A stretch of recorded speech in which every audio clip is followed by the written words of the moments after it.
Are you struggling for consistency in your sim racing? Does your iRating look like a roller coaster? If so, we have good news for you. The way to get more consistent is to first understand what you're doing differently than the professionals. And VRS is the answer. With our competitive subscription, you will have the telemetry, setups, tutorials, and everything else you need to fully analyze your driving. Our data packs and the ability to compare your driving with the best in the world will show you exactly where to adjust your inputs, change your driving line, and shave seconds off of your lap times. And our powerful and precise Direct Force Pro wheelbase and precision pedals are being used by some of the world's best drivers, including Peter Berryman, John Robertson, Brandon Trano, and IndyCar World Champion Alex Palou. All these champions agree that VRS hardware is not just the best on the market, it's also priced well below the competition. So if you're looking to upgrade to direct drive and the best pedals in sim racing, VRS is your answer. If you want to get better, get faster,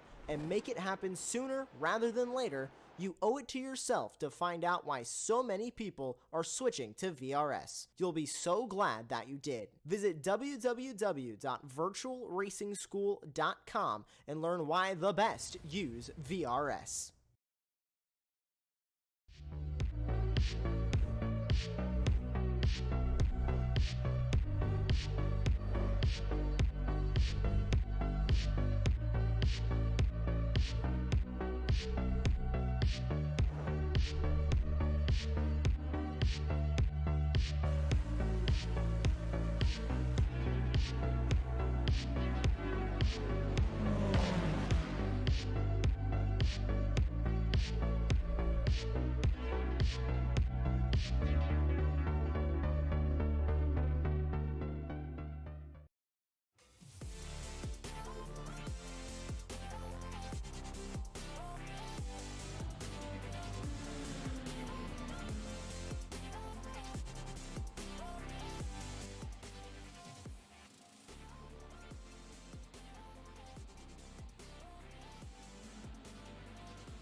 Hello and welcome live on Apex Racing TV for the Champions Motorsport iRacing Team Endurance Series, sponsored by RC Penguins for week 5 here at the virtual track of Sebring. As you can see on track, the drivers are racing around the track. Unfortunately, we got a little bit waylaid by the change of clock.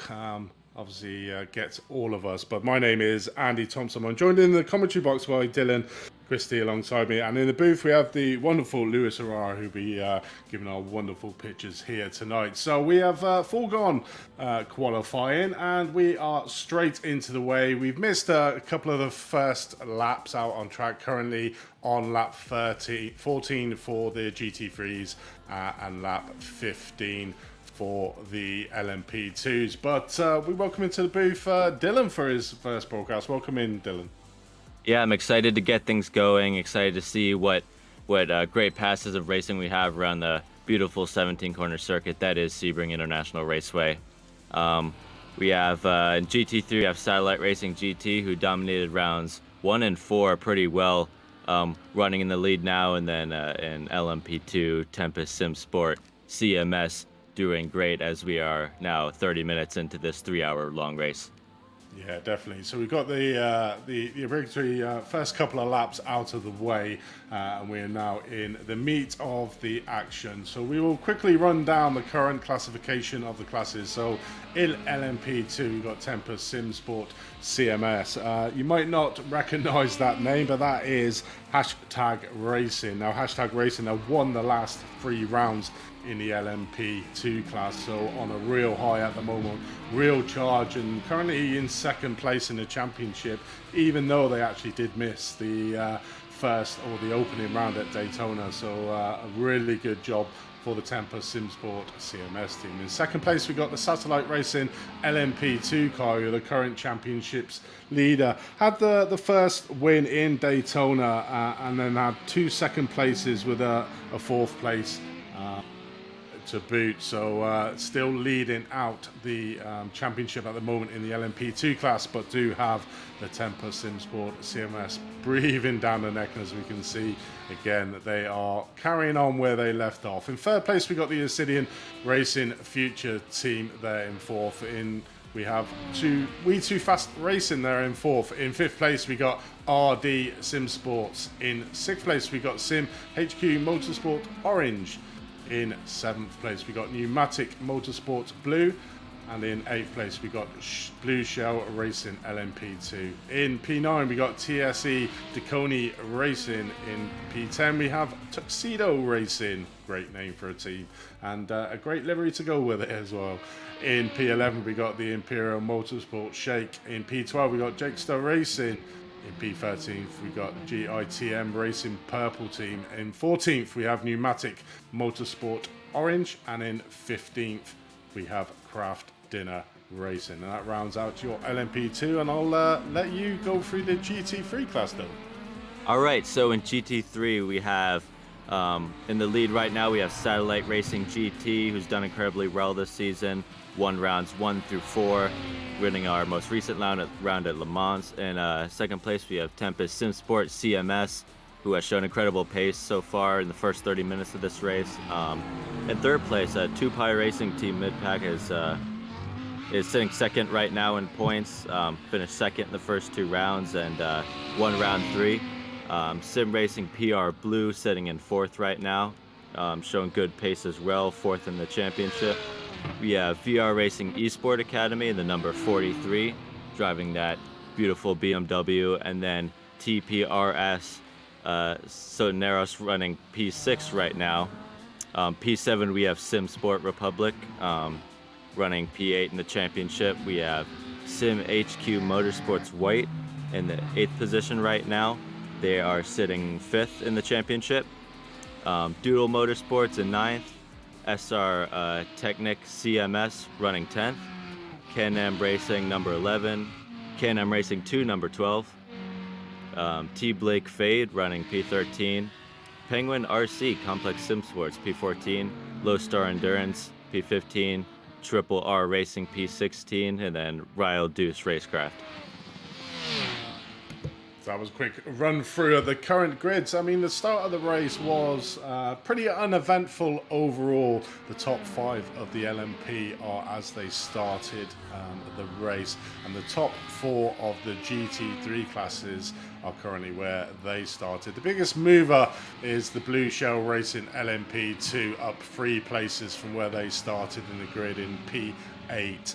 In the GT3 class, we have the VG Racing Esport Academy are the biggest movers, up 3 places from where they started. So relatively not a lot happened in the first 18, so not too much missed. I suppose the only bit of information was that Imperial Motorsport Shake did get a penalty at the start of the race for jumping the start, but they gave him a stop-go penalty rather than a drive-through, so they will have 5 seconds given back to them at the end of the race. So that brings us pretty much up to date to where we have, but we haven't really spoken about the track, Dylan. It's one of them tracks, a fantastic racetrack, and it's really challenging for having the GT3s and these LMP2 cars on track. I think we've already seen a few incidents with LMPs getting involved with the GT3s around this tight track, because there's really only one line around the part of the track that we're currently watching Christopher Hill on at the moment. Yeah, there really aren't a lot of places to pass out here. And, you know, if you're in an LMP2 and you're going past GT3s, you need to find a place to pass. And it's a very line-specific track. A lot of uneven grip bumps, so you really have to find the grip here, and you need to, you know, wait for a good opportunity and be patient. But if you're going by GT3s and an LMP2, you can't be too patient. As you've seen, yeah, a lot of nice passes going on the GT3s by these LMP2 cars. You know, it shows one of the hidden skills of endurance racing is you can't just have that raw pace if you're running in a faster class. You need to be able to get by slower cars, lap traffic, and do it as soon as you can. And I think that turn 1, turn 7, the hairpin, and then turn going into turn 17, Sunset Bend, that final corner, are going to be the places to really get it done and get some safe passes in.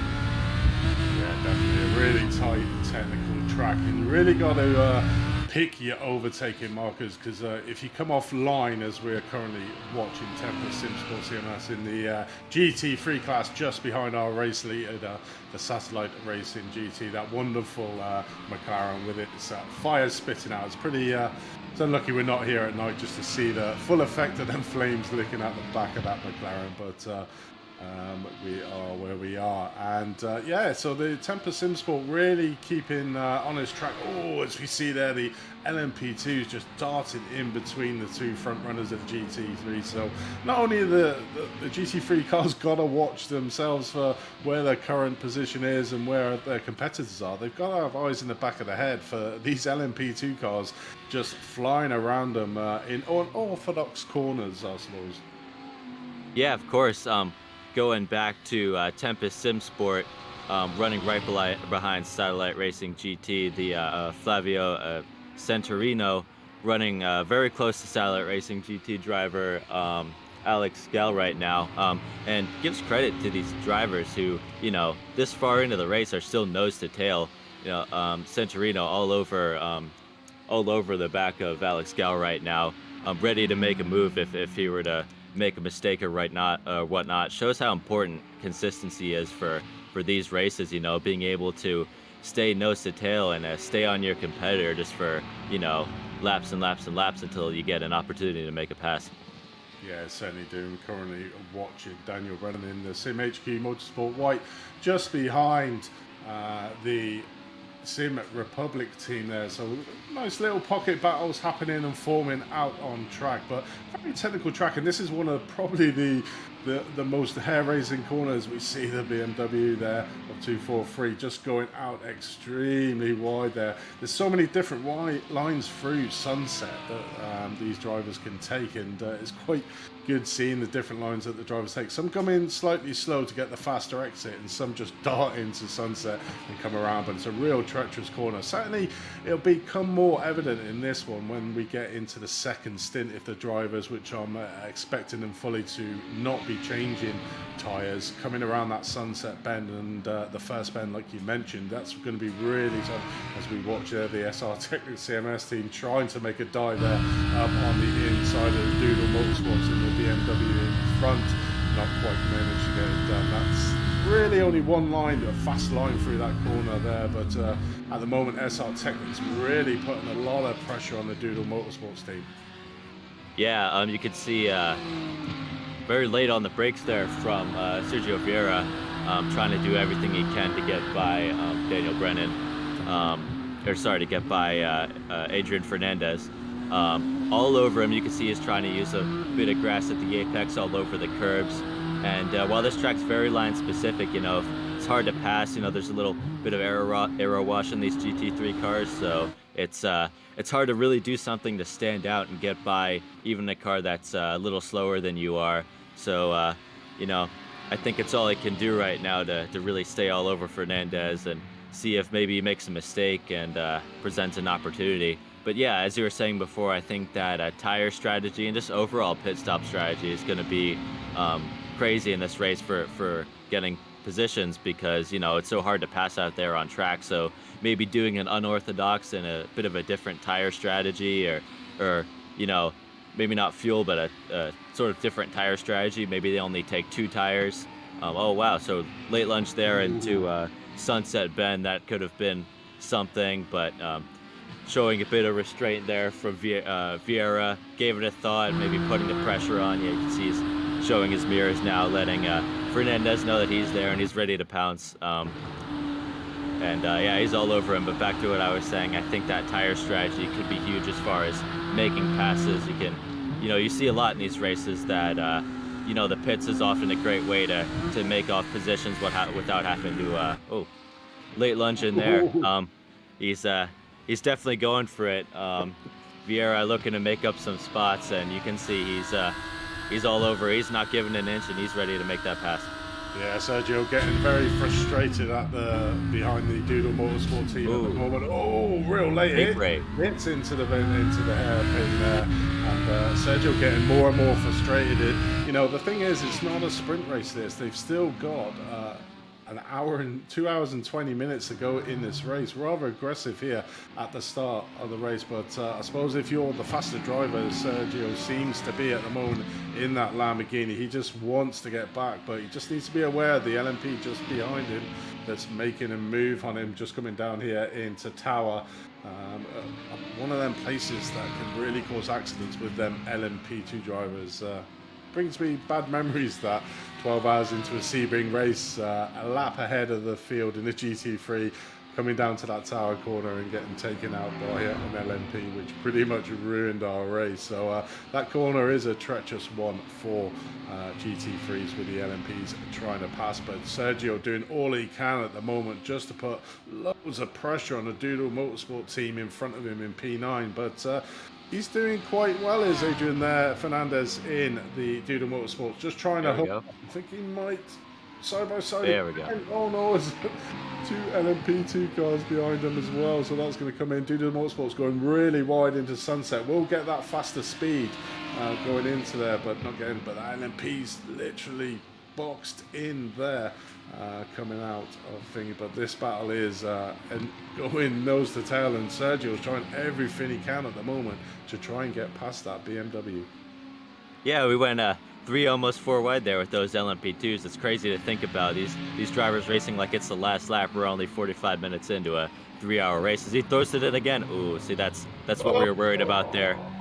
As he gets some grass, and yeah, that's tough. Sometimes patience is the key, but you could tell Vieira definitely wanted that spot. He still might get it. It just might take quite a bit more time now. So look at a little replay here. He pretty much tried.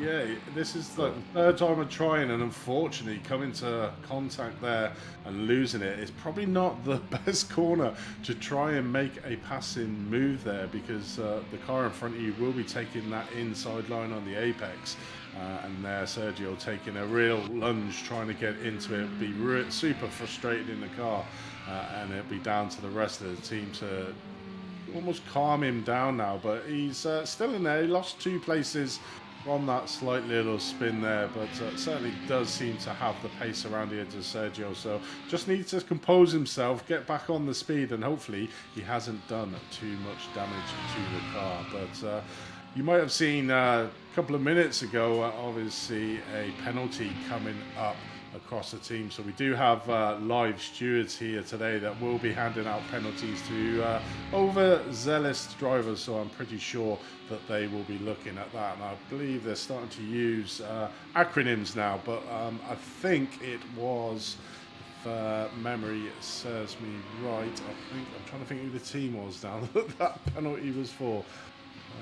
Craft Dinner Racing, that was avoidable contact and a drive-through. So I think DR is drive-through and AC was avoidable contact. So hopefully I got that right. I'm pretty sure that somebody will be telling me otherwise if that's not right. But yeah, with the live stewards, which is a really good addition to this series, it adds that extra emphasis and almost penalises the drivers live on track, so people don't have to wait till the end of the race to put in penalties.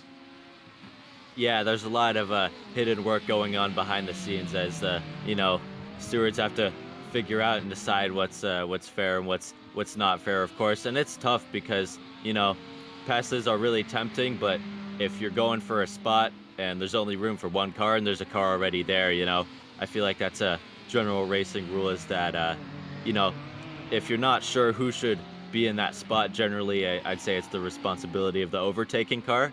That being said, when you're in that spot, if it were me, I'd always go for a move if I saw one. So sometimes that's the reality, is not every pass is going to be seen as fair, but especially in a 3-hour race, I feel like sometimes patience is the key.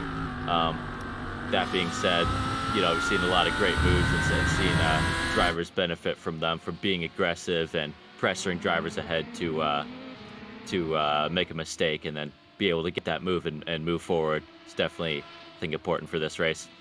Yeah, definitely. I mean, one of the other rounds that we had that was quite a tight track was Phillip Island. Obviously, so the drivers are used to the tight track conditions, but this is probably completely different because there was alternate lines around Phillip Island that drivers can take, but on this track, to get the fastest lap time possible, there's only real one fast line around here.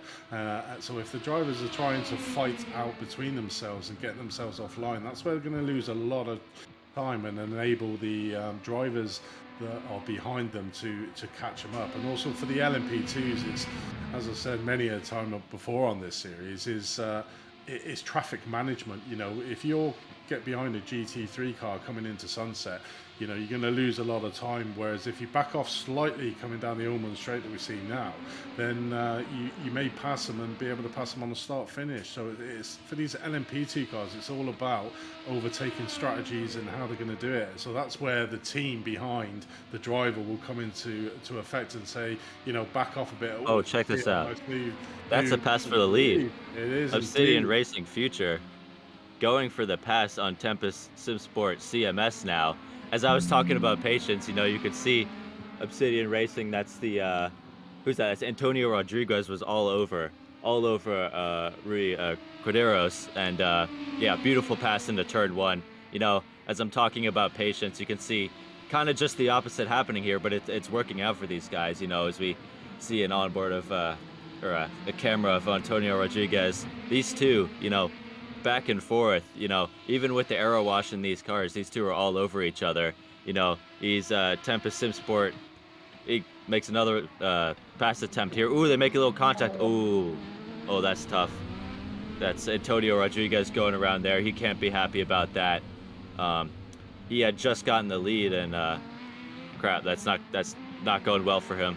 See, he falls back into, I believe, third position now, and that secures the lead for Tempest SimSport CMS for some time now, but we'll see if the stewards will be checking that out. It looked like, to me, just two cars going for one space, and didn't seem to work out for the number 13, but gosh, that's tough so early on in the race, and especially with these cars, these LMP2 cars, they're very sensitive to damage. So while you want to race close, you really have to look out for your car here. It's such a long race. So, you know, we see Ricoderos with a pretty big lead now, but if he has damage in some way that pops up, that could be tricky for him. You know, I'm seeing a little bit in the corner, but not a whole lot. It's hard to tell, but hopefully both these drivers are able to recover and maybe even get in some more good battles with the other 2 hours left in this race.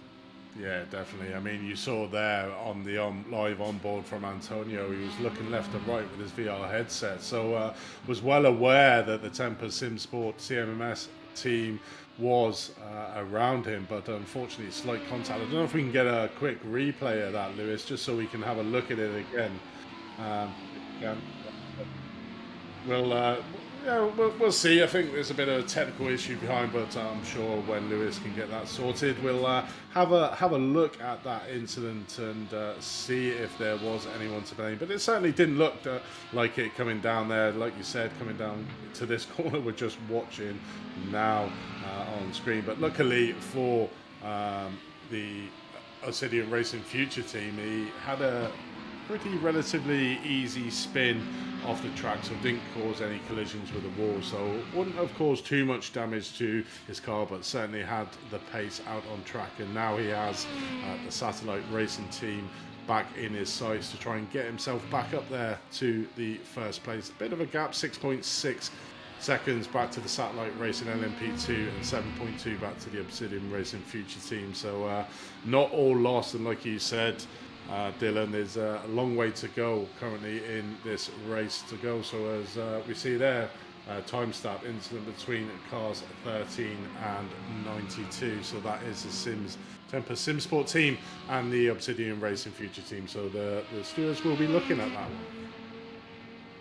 Yeah, like you said, and I heard you saying that it doesn't seem like either of these two really have any damage or any issues. And what that made me think about is I feel like how iRacing's done such a good job working on this LMP2 car and getting it realistic, because I'm thinking back to quite a bit ago when I did some LMP2 racing, and it was really sensitive to damage, and you just had to be super careful with racing. But you know, the way they've worked on this car and made it better, there's definitely more potential for battling even in such a fast and delicate race car.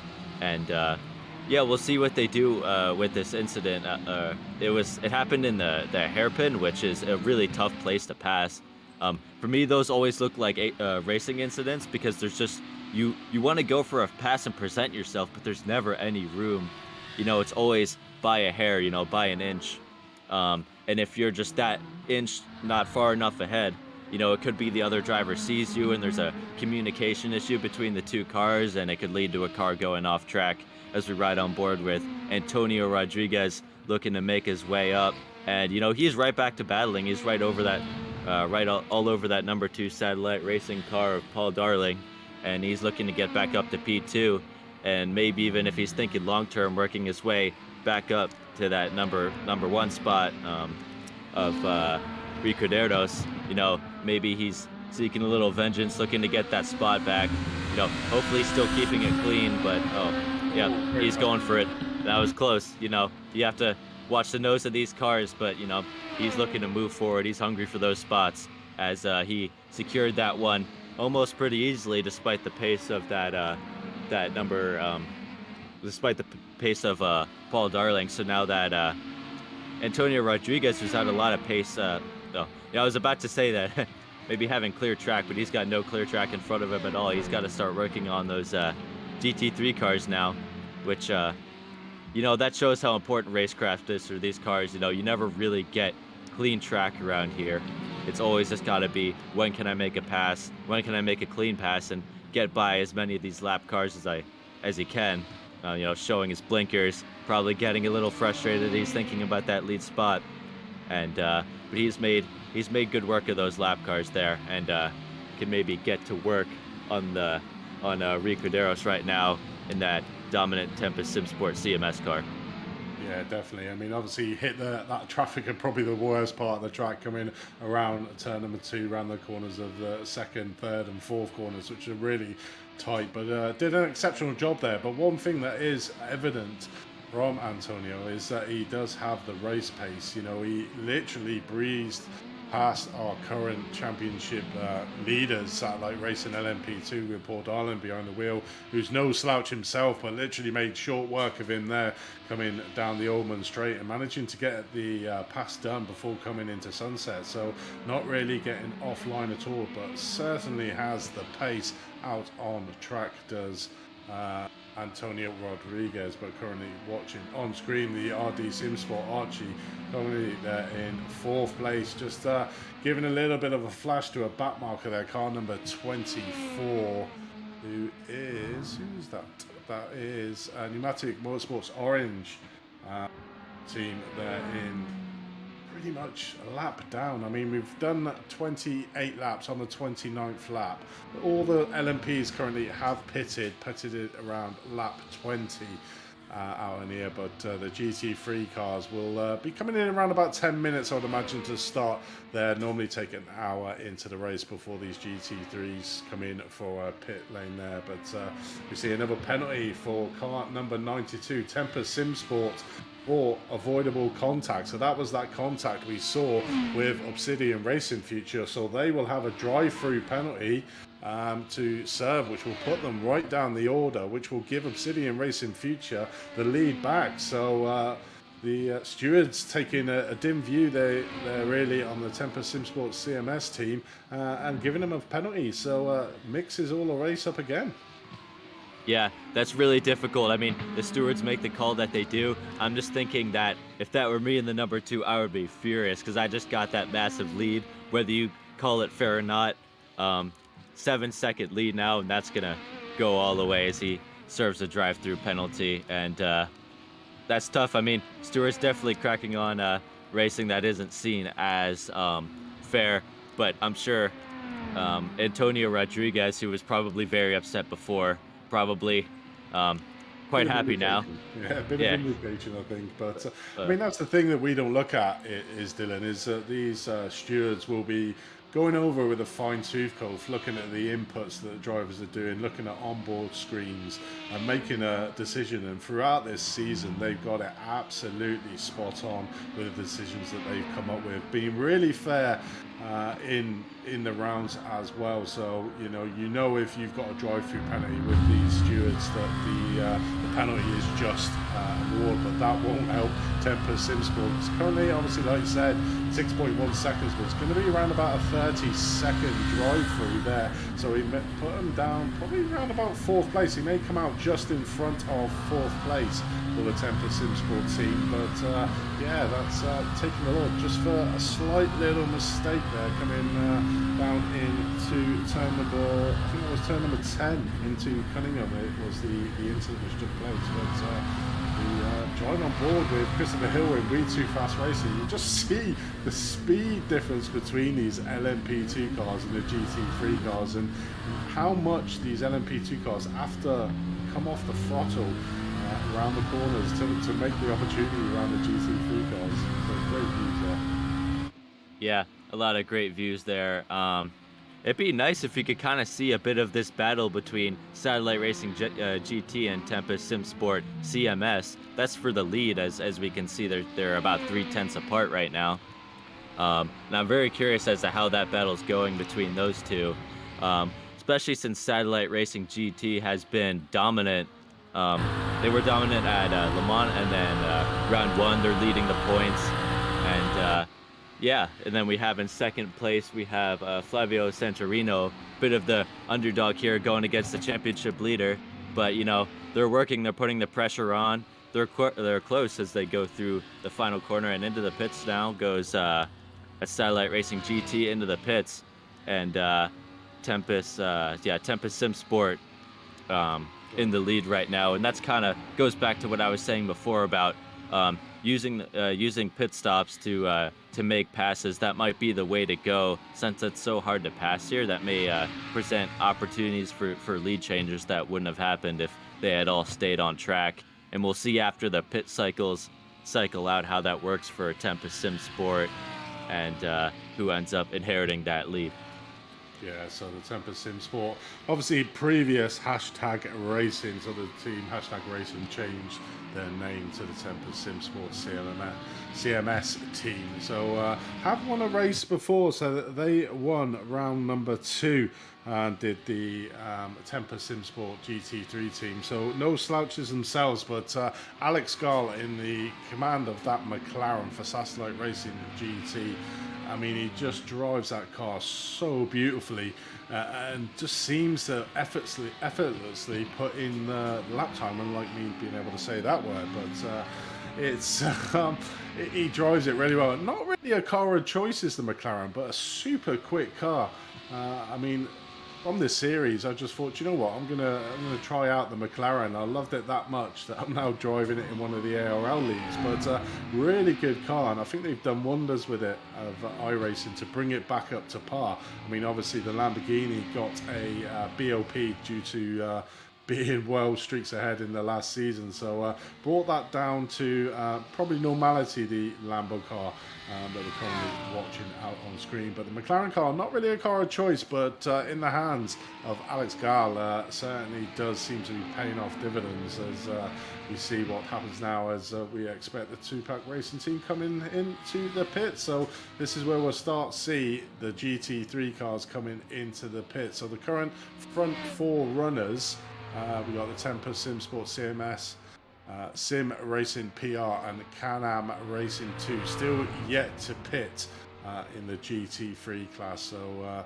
should be coming in very shortly. But some of the teams are really good at managing the laps that they could do, going 1 or 2 laps longer than some of the other drivers, and this really pays into the tactics come the end of the race. And we'll say whether you need to come in for that splash and dash at the end, or you can try and angle it to come in for a regular pit stop.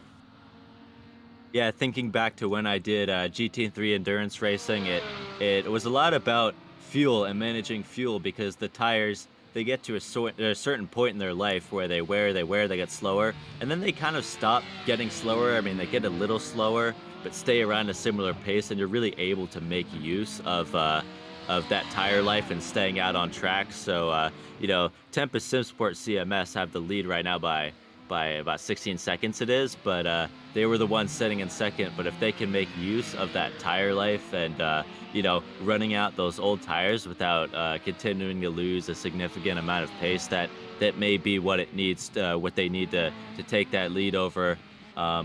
Because, you know, that's something that's a really big skill in endurance racing, especially in the GT3 cars, being able to not only save tires when they're new, but to run fast on the old tires once they're already all worn down and slow. You know, being able to use the curbs, use track grip, you know, manage understeer, do whatever you have to do to at least run on a somewhat acceptable pace on the old tires and just continue to run out the life of them. And, you know, it doesn't seem helpful. You'll seem like you're running slow, and then pit stop cycle through, and you'll find that you gained more spots than you'd ever think you'd be able to gain just by running tires for a bit longer.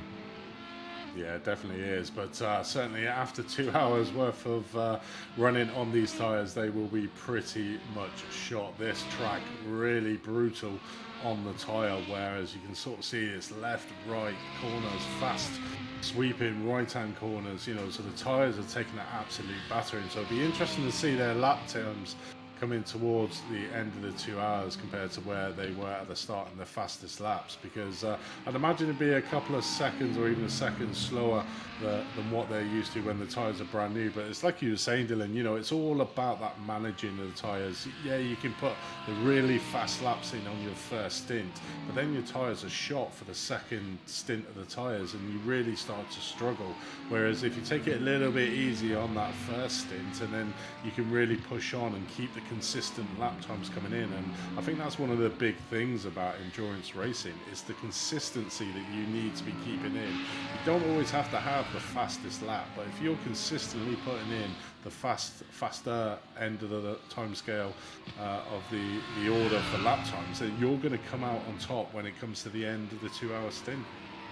Yeah, this is definitely not a race for, you know, qualifying and that skill of putting down one fast lap. This is about managing your car over hour-long stints and really running out the tires when maybe they're not so fast. I think back to endurance racing, and when I do it, you know, if I was with a team and we're practicing for one of these races, because, you know, tons of practice goes into this, we never practice, you know, so much of those 2 lap qualifying stints that iRacing has. We'd be doing long stints together, you know, working on, you know, understanding the tires, and, you know, iRacing, when they do an update, you know, seeing how that maybe affects the tires, how it affects the track, and seeing just how it affects lap times over a long stint. Because the better you can understand these tires and the fall off, and, you know, just calculating what's worth it and what isn't, I think the better you can do with that strategy end of it, and deciding, you know, playing to your strengths. You know, if you think that running old tires is the way to go and that they'll stop falling off, then maybe that's the way to go.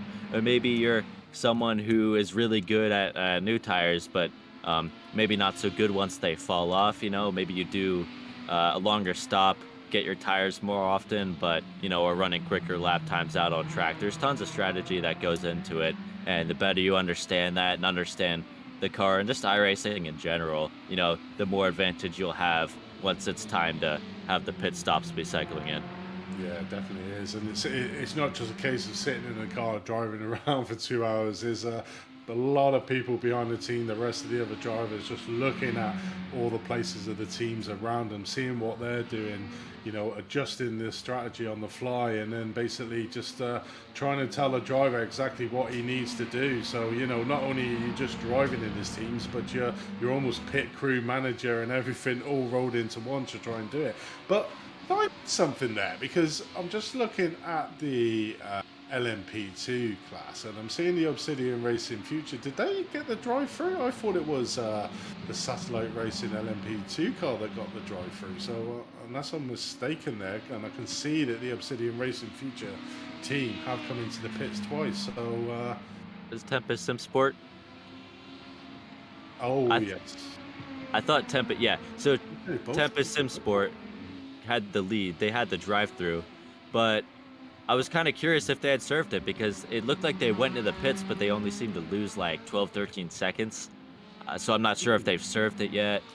Well, I mean, obviously a drive-through, but Obsidian Racing Future, obviously they were in second place with Antonio Rodriguez, but they've made 2 pit stops there, so very strange. I'm not sure what's happened to them I mean, obviously the drivers do get a fast repair during this endurance race, so maybe had an incident and went in to do a repair. I'm not sure. I'll try and find out what happened there. But Obsidian Racing Future and Antonio was flying as plummeted down to 6th at the moment. But the Tempest Simsport team obviously looks like they've done their drive-through penalty.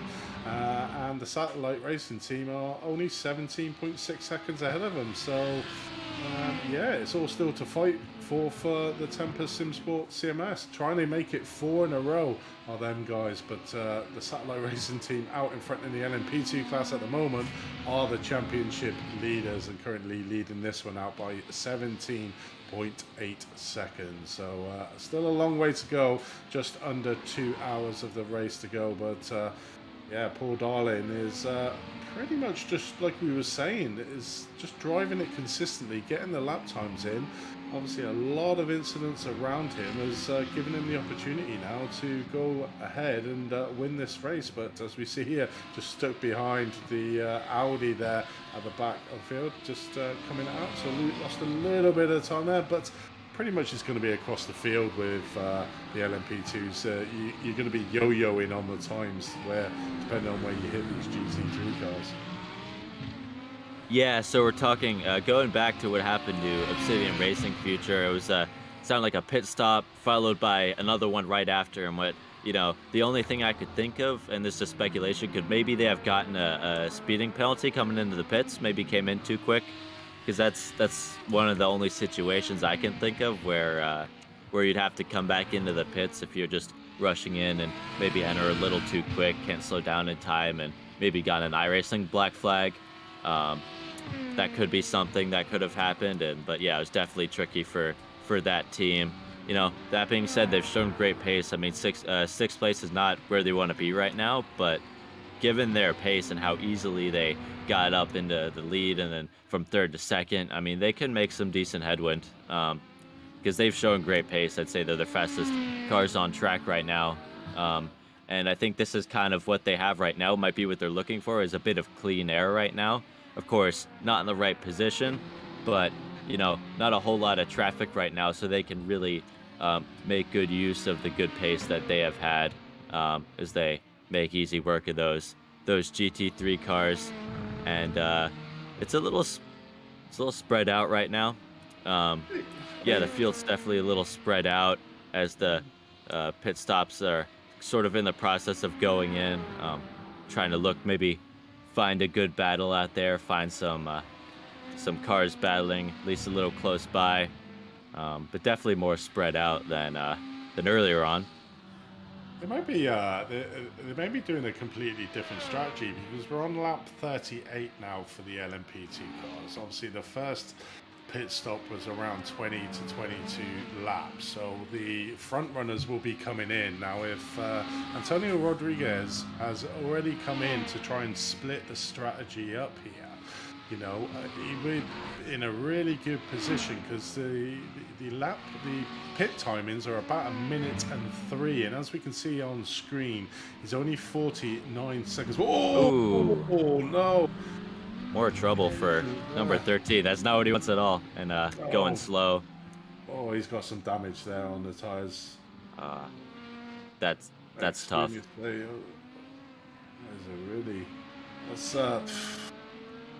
At this point, I'm not sure. At this point, I'm not sure what they can do. I mean, if they can get repaired and get back out, that's great. But that's tough. That's tough when you feel like you're the fastest on track, and you probably are, but then just nothing goes your way, and they're seeing that a bit for them. Hopefully they can make a bit of recovery there, but yeah, that's tough. I mean, you're passing however many lap cars over the span of this 3-hour race, so to make it through all of that without any contact is, to me, I think almost impossible. So yeah, tough break for them. It'd be nice if we could ride on board with I thought I had a little close battle there with 5th place, but I think someone went into the pits there. Um, He's managed to get back on pace at the moment. The problem is he was trying to, obviously, as he starts a battle again with the car that he had the incident. He tried to make a passive move around the really tricky part of the circuits, turn 3, 4, and 5, and unfortunately just got clipped by the GT3 car. You know, and this is where it comes back to is not being too aggressive, trying to be obvious in your statement of where you're trying to take. And clearly that Lamborghini driver didn't really know where the LMP driver was going to try and overtake, and to try to overtake into turn number 5, and as we said before, and we saw the incident earlier on in the GT3 between the GT3s, is that it's a really treacherous corner to trying to overtake somebody. So you know, unfortunately maybe a bit of overzealous there from Antonio to try and make that move in there. We would have been better off just backing out slightly, letting that corner go round, and then taking him down the long straight down the hairpin. But we don't know really what goes through these drivers' minds when they're in there, and certainly where he is being, as you said, quite quick on track, just probably wanted to get past the soon to try and get back and claw into the time, but it certainly didn't pay off there for him as we watch back from the Can-Am Racing 2 team here, looking back at car number 24 on track, the LMP. So you know, you just got to pick your parts where you go past. I mean, that was a great move there from the LMP. Just let them get around the corner, take him on the straight, and just take him before the corner. So, you know, that's where the strategies come in. Certainly on this type of track where it's really tight racing, and as we said many times, you know, there's one real line that the GT3 cars will be following, and if you're trying to invade that space on a corner, then they're not really going to be expecting it, really. Yeah, we're talking about patience. You know, it's hard to tell you know, take a racing driver and then tell them to be patient. That's really tough, you know, because that's almost the opposite of what goes through your head when you're driving. You know, you could tell yourself a million times that you're gonna be patient, but once you get out on there and you see a move, you're probably gonna go for it. But you know, if patience isn't your strong suit, I'd say, at the very least, like, presenting yourself, you know, is very important, especially here. You know, if there's one line and there's a GT3 ahead of you and you're in an LMP2 and you're going to take that line, you know, present yourself, you know, brake as late as you can, and get up there, you know, let them know you're there and that spot on the track is yours. And, you know, sometimes they say being aggressive is the best way to prevent wrecks. And, you know, sometimes they even say the driver who causes an incident isn't really ever the one involved in it, or isn't often the one involved in it. But you know, that being said, it is a long race, so if patience is your strong suit, that'd be the way to go. If not, make sure you're presenting yourself and you know, not throwing in fake out moves that drivers don't really know what you're doing out there when trying to make a pass. Yeah, it certainly is the way, and obviously it's at the top of the hour, so I'll have a quick run down again of all the current classified positions. So in the LMP2 class, we have the Satellite Racing LMP2 driven by Paul Darling. Relatively quiet race for Paul, obviously, as we saw him earlier on, getting overtaken by Antonio quite easily. Doesn't always pay off, and as we see, Paul Darling just putting in the consistent lap times at the moment, and currently has that #1 position. 15 seconds behind him is the Tempest SimSport CMS team, the old hashtag racing. Did have a drive-through penalty for an incident with the Obsidian Racing Future team, and still manages to come out in second place. 15 seconds off the leader at the moment. RD SimSports there in third race. Relatively quiet race for them. They do have the We2 Fast Racing only a couple of seconds behind them, so might see some action between them two in the near future. In fifth place, we got the SimHQ Motorsports Orange team there. Another one relatively a quiet race so far. In sixth place, we got the Blue Shell Racing LMP2 driven by Jeff Schmutzler there in sixth place. In seventh place, probably the one that's had the most incidents and action out on track, is the Obsidian Racing Future driven by Antonio Rodriguez. Extremely fast around the track, but unfortunately has been caught up in a few incidents. Currently a minute and 3 off the leader in 7th place. In 8th place, we got the Imperial Motorsports Shake, who had that jump start at the start of the race. Did get a stop and go penalty, but will have 5 seconds given back to them at the end of the race. In 9th place, currently in the pits, is TSC Deconi Racing there. In 10th place, we have, or 9th place now, is Tuxedo Racing, just coming past them round turn number 1. In 11th place, we got GITM Racing Purple, just going around sunset at the moment, so may take 10th place off TS, but no, they jump into the pits as well. In 12th place, we got Jakester Racing coming around. They're probably going to jump into the pits. Nope, they managed to stay out, so we'll take 10th and 11th there, Jakester Racing. In 13th, we got Craft Dinner Racing, who is just behind Jakester Racing, so a bit of a battle between them two pursuing, but both of them move up some positions there. In 14th place, we got Pneumatic Orange, currently out, coming down the Omen Straight here into Sunset. In 15th, we got Pneumatic Motorsports Blue, who are they are out of this race, so our first casualty in the LMP2 class, the Pneumatic Motorsport Blue team, deciding to call it a day. So over to you, Dylan, for the GT3s. All right, so for GT3, we have our leader, Satellite Racing GT, our pole sitter, and has done a great job with consistency, has held on to this lead. In second place, we have Tempest Sim Sport CMS. They're running P2 right now, driven by Flavio Santorino. They've done quite well. They're sitting P2 right now, qualified P2 as well. 2Pi Racing Team mid-pack sitting P3. They qualified P3. Great consistency from all three going to P4. Sim Racing PR Blue, they started 4th and they're sitting 4th. Good run for them. Looking to maybe get a podium though, get in at the top 3. Number 5 right now, we got VG Racing Esports Academy sitting in 5th. In 6th place, we got Sim Republic, driven by Garrett Wilburn right now. P7, TPRT Sodorinos, they're sitting P7. Can-Am Racing in 8th. Can-Am Racing 2 in 9th right now. We have SR Technic CMS in P10. Doodle Motorsports P11. 12th place, we have Sim HQ Motorsports White. P13, Wild Deuce Racecraft. P14, Team Brake Fade. P15, Lone Star Endurance 1.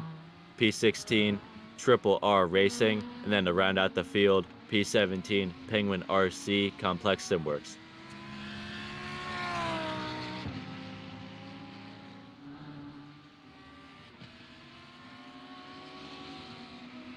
Riding on board right now, we have Drew Lidkia in the Can-Am Racing team.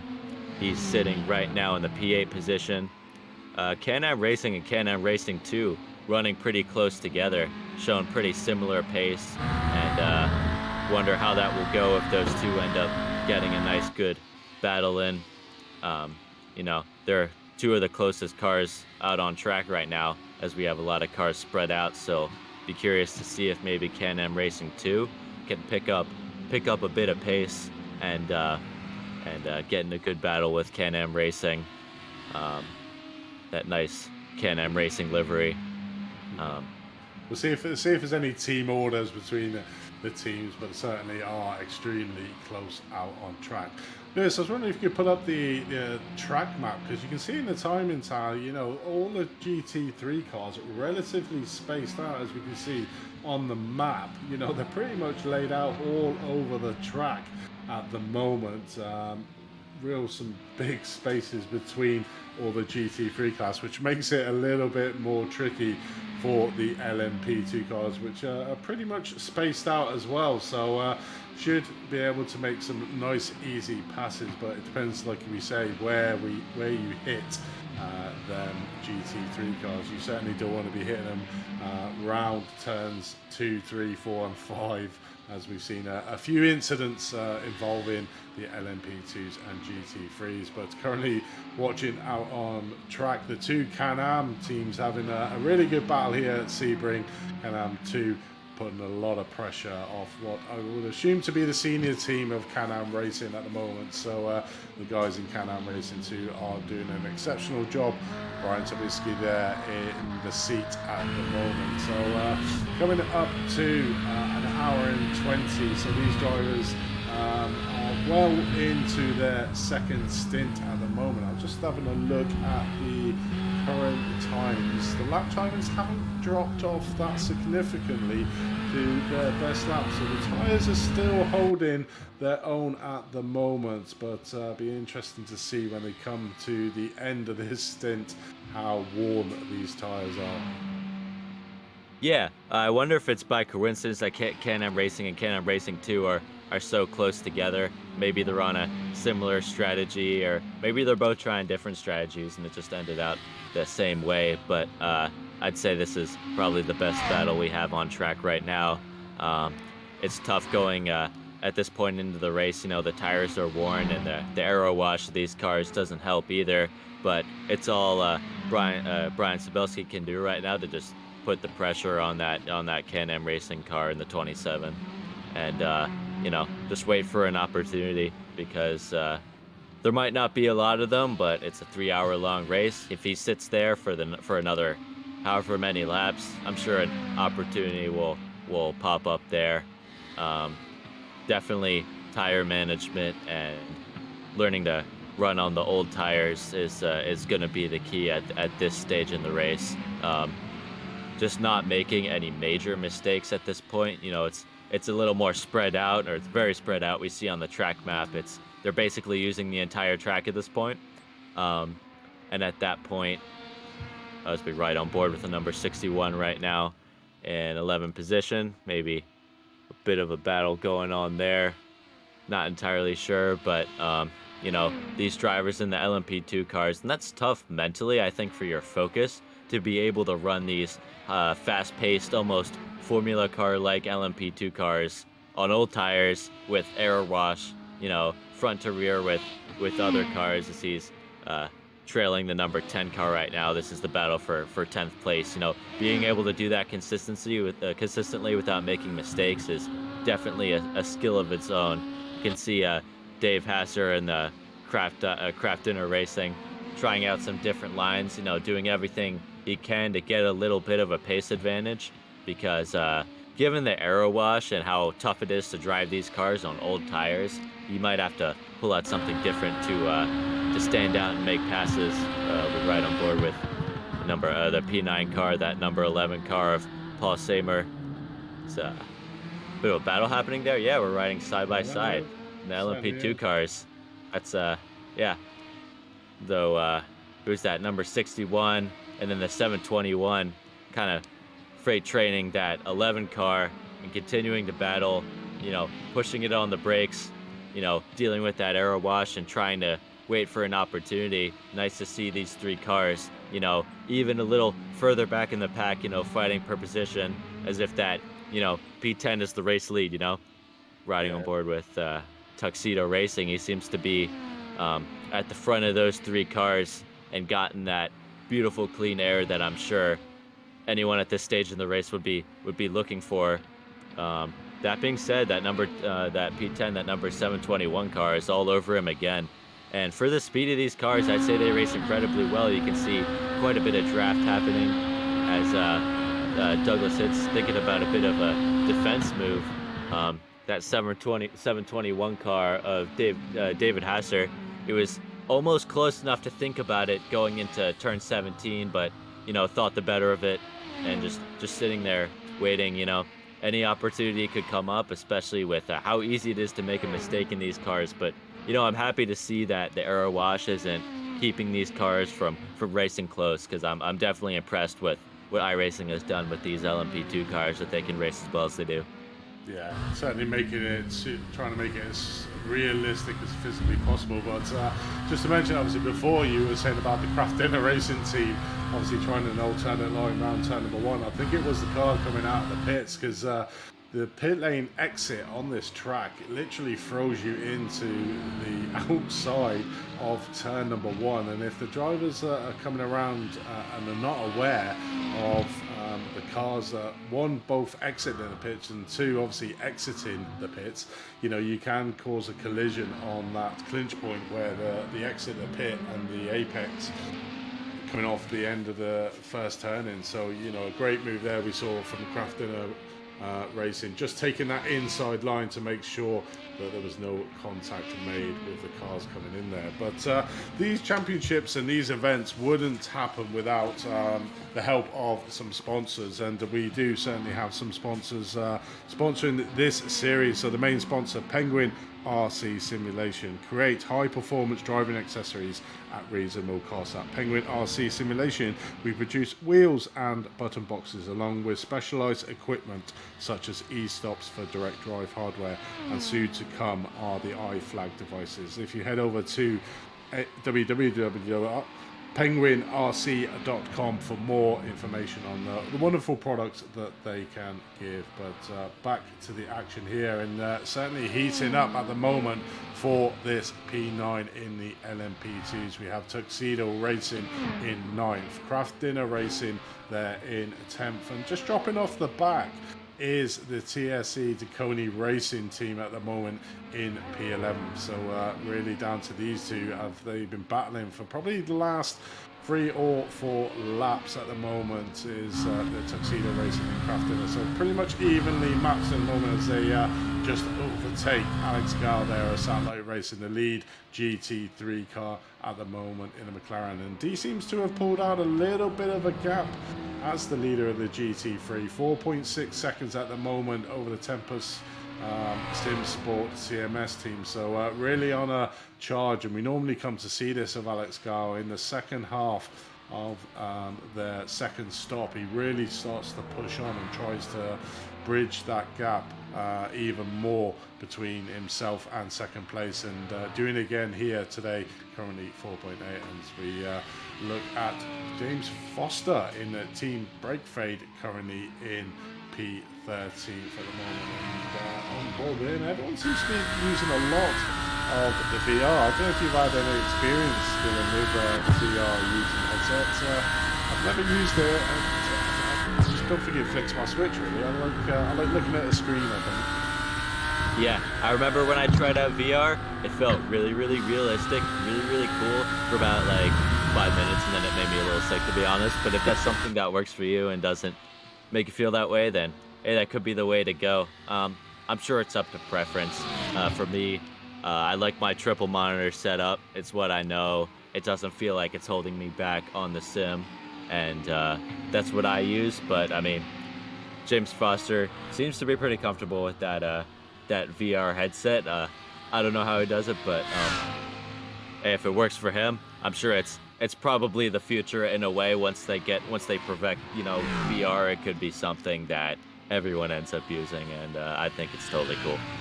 It is cool, but they all seem to be in the dark with the little ambient lights showing, as we saw Antonio earlier on, had the same sort of effect, probably to give themselves that real immersion in iRacing.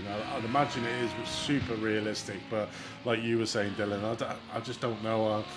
You know, like you were saying, it probably make me sick, and it's amazing that these guys can go 2 hours literally with that thing stuck on your head in the VR world, and come out at the end of it probably still feeling fine. But us normal mere humans, after about 10 minutes, probably feel a bit sick and motion sickness. But these guys are probably well attuned to driving around in VR, and all the more for their immersion doing it. But I'd imagine when you have an accident, it's pretty disorientating. Yeah, you probably honestly forget you're not in the real world at that point with the VR, you know, when you're doing a long endurance race and you got that VR headset on. And I'm just thinking, like, I'm thinking about the race, but I'm thinking more so when the race is done and I've worn this VR headset for however many hours, and I get up and try to walk around without a VR headset, and I'm like, wait, like, I have eyes, like I'm supposed to be using them. It's like, you know, you definitely get used to I could see you getting like really used to having that VR headset on, and then being like, wait, I've been sitting on the sim for hours, and now you just get really immersed in it. But for the purpose of the race, and yeah, for that point, being immersed in what you're doing on the sim, it's it's probably the future and probably the way to go. At this point in time, it kind of makes me a little nauseous, but I could see, if they do a little development, make it a little better for, people who aren't great with that kind of stuff. It could be the way to go. Definitely, probably a little less expensive than the 3-screen setup, which is better for maybe sim racers on a budget. So that could definitely be the way to go. Yeah, it's about it'd be hard to have a drink, wouldn't it, with one of them things stuck on your head? But Yeah. is James Foster doing a good job there in P13 at the moment for Team Breakfade in the Lamborghini. So certainly Alex Gall at the moment is flying that flag for that McLaren out front. Is the only McLaren out in field, and currently at the moment the car to chase. But the gap seems to be coming down slightly at the moment. The Temper Sim EMS team managing to take a second out of Satellite Racing GT in the last couple of laps. But we rejoin the battle here for P9 at the moment, with Tuxedo Racing currently holding that position, with Craft Dinner Racing just behind him, just keeping him honest at the moment, a little bit off to make that telling move. At the moment it seems to be losing a little bit of ground, but be good to go on board if we can with the Tuxedo Racing. Certainly from bird's eye view, coming around probably the treacherous part of the track, if they have any GT3s, you can sort of see there's a blind corner there, and that's what I was on about, that exit from the pit lane coming down into this real tight section here through turns 2, 3 and 4. Coming down here, and this is the incident that we've had a few of the drivers coming through. As you can sort of see, the car almost gets thrown to the right hand side of the track, and that's where you maybe need to just back off from the GT3 cars and make this, as we speed down to the hairpin, really hard on the brakes, trying to get that apex really slow, like lumbering. It almost seems like an eternity you're on that brake pedal or the coasting pedal before you get back on there, before you fully hit, coming down here into Cunningham, real tight onto the brakes, trying to hit that apex on the inside to give you an opening full throttle, coming down through the tight little section here between the open corner of the tower. Literally need to get a good exit here to get you, catapult you down this semi sort of straight. There is 2 corners coming ahead, but they are flat out in these LMP2 cars before we come down into the section of Le Mans, before you get back onto that back straight on the Oldman straight. Really quick cars, and you sort of see these speeds these cars come round, and unfortunately it doesn't have any GT3 cars in front of it, but you'll sort of see how quickly these GT3 cars come back into these LMP2 cars. And that's one of the big things when you drive these LMP2 cars. It's quite a forgiving car to drive, but it's having a spatial awareness around you for theirs. But coming down Sunset pretty much super fast as he completes a lap. So there's another lap there for car number 61, Tuxedo Racing, and has managed to get a bit more of a gap over the Craft Dinner Racing team behind him. Yeah, great driving by that number 61, and you can only see when you go on board all the intricacies that go in the driving Sebring Raceway. It's a sort of unique skill that's different from an ordinary road circuit. Maybe Sebring more resembles almost a street circuit in the way that you have the bumps, you have the concrete, uneven grip, going into the hairpin right now, the number 61, and that's always the toughest corner. For me, when I drove at Sebring, I remember doing, pounding laps in a USF 2000 car. The whole key of lap time was that hairpin, because it's the point where you're going the slowest. So it's the point where every little fine detail of the steering wheel and the pedals makes the biggest difference. I remember the fastest drivers would always be the ones who got down into that apex curb, because they were able to just cut off that distance a little bit. And that's the time difference we're talking about at this level of competition and these types of endurance races. It's that little bit of time from getting down to the apex and getting that apex curb, whether it be at the hairpin or at final corner or wherever it is. Those little intricacies you can only see when you look at onboard footage, or even doing it, that you realize like these little differences here and there, using a curb here, finding some concrete there, are really gonna make the difference in lap time. Yeah, it certainly does. I mean, if you enjoy this type of racing with CMMS on the iRacing Endurance, they also have a few openings on their iRacing Endurance team where you can race alongside other members at CMS and represent their wonderful community in the broader sim racing world. More info is on their Discord channel, or you can contact Dave Anderson, who is the wonderful organizer of this series, and probably see Dave maybe if he's listening to pop in for a quick chat alongside, so we can get a bit more information on this series, and for all the new viewers out there who are watching live on YouTube, how they can get involved with this sort of racing. But certainly if you head over to the CMS Motorsports webpage, you'll find a lot of information on there. A very well constructed webpage, if I do say so myself, with pretty much a lot of information on there. But currently watching Nickel, they're in 7th place in the 0-0 car for Blue Shell Racing LMP2 car. Pretty much, he does have Imperial Motorsport Shake behind him there, as we can see just in the shot. Does have 15 seconds to SimHQ Motorsport Orange, so certainly a big gap in front of him, but from behind he just needs to be aware of the ever encroaching the Imperial Motorsport Shake team there in 8th place, who is closing that gap down to the Blue Shell Racing LMP2 team. Yeah, riding on board with Leif Pedersen right now, Imperial Motorsports Shake. They've done well, but maybe looking to make up a few spots. It's quite a little bit of a gap to Blue Shell Racing in the LMP2. Seeing if they can make a little headwind at this stage in the race. We still have an hour, roughly an hour and 19 minutes to go left in this race at Sebring International Raceway, and more opportunities left than you'd probably think from how spread out the field is, but I think we have more pit stops left. We have quite a bit of time left, so any pace difference now, finding some secret with the track or some spot of grip now, that little extra pace in the long run, I think will definitely pay off.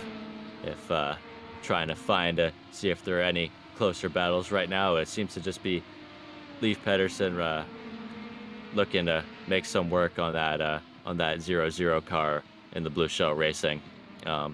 He's right on him. He's making some headwind now. He seems to be a little later on the brakes, but then Nick Hunt in the Blue Shell Racing seems to have a little better exit. So we'll see if he's able to make that move. Giving him some more time. Maybe that Blue Shell Racing car makes a mistake at some point, seeing if that will give an opportunity to Leif Pedersen. Yeah, it definitely is. And if by magic we do have the man himself, Mr. Dave Anderson, join us in the commentary box. Welcome, Dave. Obviously, Sebring, one of the tighter circuits out on the Endurance Series. How's it going for you, mate? Hey, good to talk to you, Andy and team. Going well. As you guys know, I drive and amongst many other things with the Lone Star Insurance team, and we're plodding away. We're kind of in the back, but we're on a little bit different tire strategy, and I think you're going to see us come up into the top 10. That's good. So, were we seeing you in the car today? Not today. We've got Phil and Brett in the car today. I did my time at Le Mans, and they're in turning the wheel today. In P14th at the moment, not too shabby there.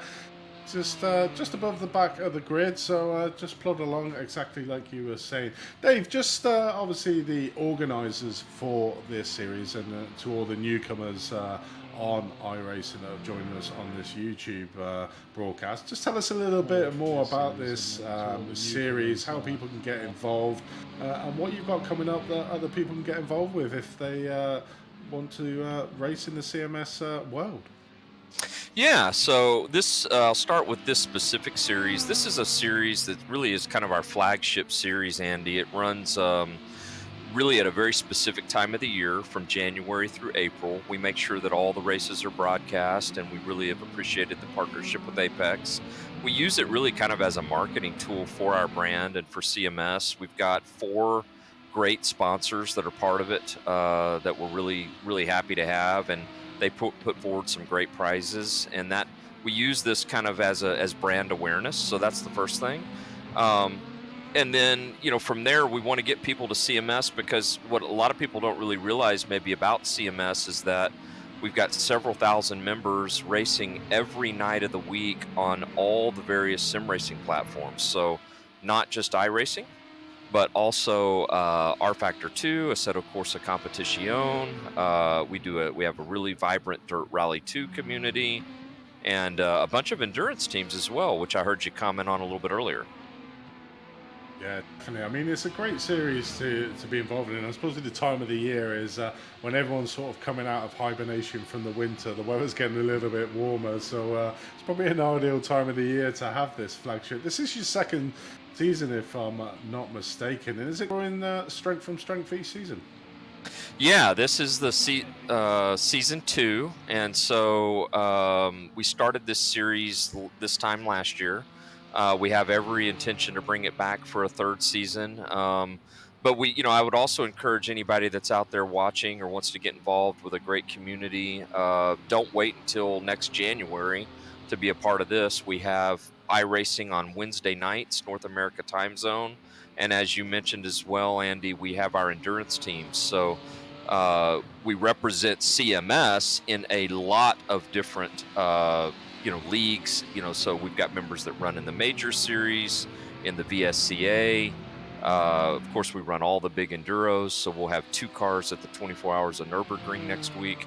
And last but not least, we welcome all skill levels. So we just want you to be ready to have fun and be an adult, and you'll fit in great at CMS. Yeah, that's you probably just answered the question I was going to ask you. Obviously, there are different abilities out on iRacing. How do you promote obviously the integration of the lower I rating, but want to get involved in the endurance setup, and on the other end of the scale, the more experienced endurance setup, and are you able to accommodate both ends of the spectrum on your endurance team? Yes, we are. So for our endurance team, specifically for iRacing, we have 3 categories. We have our pro team, our endurance team, and our amateur team. And so we will put people in the car based on their experience with CMS or their comfort level or their experience in general. And that way everybody kind of just has a place to race where they can have the most fun. And then along those same lines, I think the way that we make it work overall, like in this race today, as you can see, we've got pro teams and we've got guys who are really amateurs. And the way we feel like we are able to make it work is with camaraderie. We have a very vibrant, active community, and I think that's what makes it work. Definitely. I mean, obviously, just tell us a little bit more about the sponsors you have for this season, and obviously how that impacts on being able to set up these sort of events that you can have, and how vitally important it is for the integration between the customer, which is obviously the iRacing drivers, and obviously these companies that seem to be giving back to the community as well. Yeah, we have 4 great sponsors, as well as a lot of just support from our members. In fact, we had one team that stepped forward to donate $500 to the series just by themselves. So, but the sponsors that we have are the title sponsor is Penguin RC Simulation. So Brian Sohn and his team do just a tremendous job. This is his 2nd year with us. He puts forward some great prizes from his company towards the series. We also have Complex SimWorks, who Christian Ost, and actually, little known fact, that's car 157 in the GT3 class. Brian and Christian also race. We give them a spot in the series to race, and they race together representing those 2 sponsors. So there's the 2 of them. We also have Gridfinder. So Ted and his team at Gridfinder, they're a huge partner for us. We do a lot with them around marketing all of our series through Gridfinder. And if you have not been to gridfinder.com to look for sim racing, that's a great place to do it. And then last but not least, for this series this year, we have SimRace247 or SimRace247.com. They are a great, just a great website. Everybody should bookmark it. It's a great sim racing portal with lots of great news, and they feature a lot of great league stories, and CMS is just thankful to be a part of that group. Yeah, definitely. I mean, without them sort of sponsors, these series wouldn't happen. But I suppose the more important question is, are you going to be gloating now that your car is currently in front of the Penguin RC car? Yeah, I should be. And, earlier so we have a support race that runs before this main event. So as you guys are waking up, getting ready to come online, or a lot of our members in the U.S. are, I know some of you guys are overseas, so it's later in the day for you. But this morning we had the support race, which is the Porsche Cups. It's a spec class that runs a fixed setup here. And Brian and I from Penguin RC, we're doing our best to fight over last place in that race. But so leadership was in the back. But, what I do like about that is everybody gives he and I a lot of room. I wonder why. Yeah, owners coming through, get out my way. Yeah, or just make sure we're really nice to these guys, right? Definitely. But obviously, we've seen that the Temper Sim Sports CMS team in the last 3 rounds pretty much dominate the LMP2 classification. Got a bit of a tight battle here tonight. Satellite Racing team, obviously current championship leaders at the moment. Paul Darling, pretty much not the fastest man out on track, but very consistent. So what's your prediction for who's going to win this LMP2 race? Yeah, I have a feeling Paul and David are gonna manage to stay out front there. Those guys are just such pros, and I think that if I'm not mistaken, the Tempest team might have had a little setback earlier in the race today, but they're charging for sure. But I have a feeling today that kind of the defending champs, if you will, of the season are going to stay out front. Those are 2 real pros behind the wheel. They're going to be hard to get around. Yeah. One of the other things I was quite interested in, it looks like I should be a team manager, because it looks like it's what they're doing, is the Obsidian Racing Future team came in early for their pit stop, were in second place, obviously on a high, and certainly one of the faster drivers with the Antonio, and seems to have got out of kilter with the rest of the field from the pit stop strategy, so has already made his third stop. So I mean, I suppose you couldn't count them guys out either. They've certainly tried something differently than the norm. Yeah, and that's kind of like what we did with Lone Star too, is just try to do something a little different, and try to see if we could not make that splash and go at the end. And so maybe that's what they're doing as well. And that's the beauty of this, right? With multi-class racing and a track, just an amazing track like this, you're going to have some guys that are going to shake it up a little bit. Definitely. But thanks for joining us, Dave. I don't know if you want to give anybody a shout out, say hello to anyone or whatever before we let you go. Well, just first of all, thank you guys. Thanks for all your hard work. I know we had a little bit of a delay between all of us getting online today, but that happens. Just glad that we're here and doing it. Really look forward to the season finale at Road America in a few weeks, and really want to thank you guys for your effort. So we're really happy to be partners here. Brilliant. Well, thank you very much, Dave. Thank you, David. Sit back and enjoy the race now, and hopefully your team can stay ahead of the Penguin RC team so you get gloating rights. There you go. That's a battle you can follow. Have a good day, guys. Cheers, David. You too. Just a shout out to the rest of the drivers. If you're listening on YouTube, come in for a chat, see how it's going, have a chat with the team, give us your points of view, how the race has gone for you.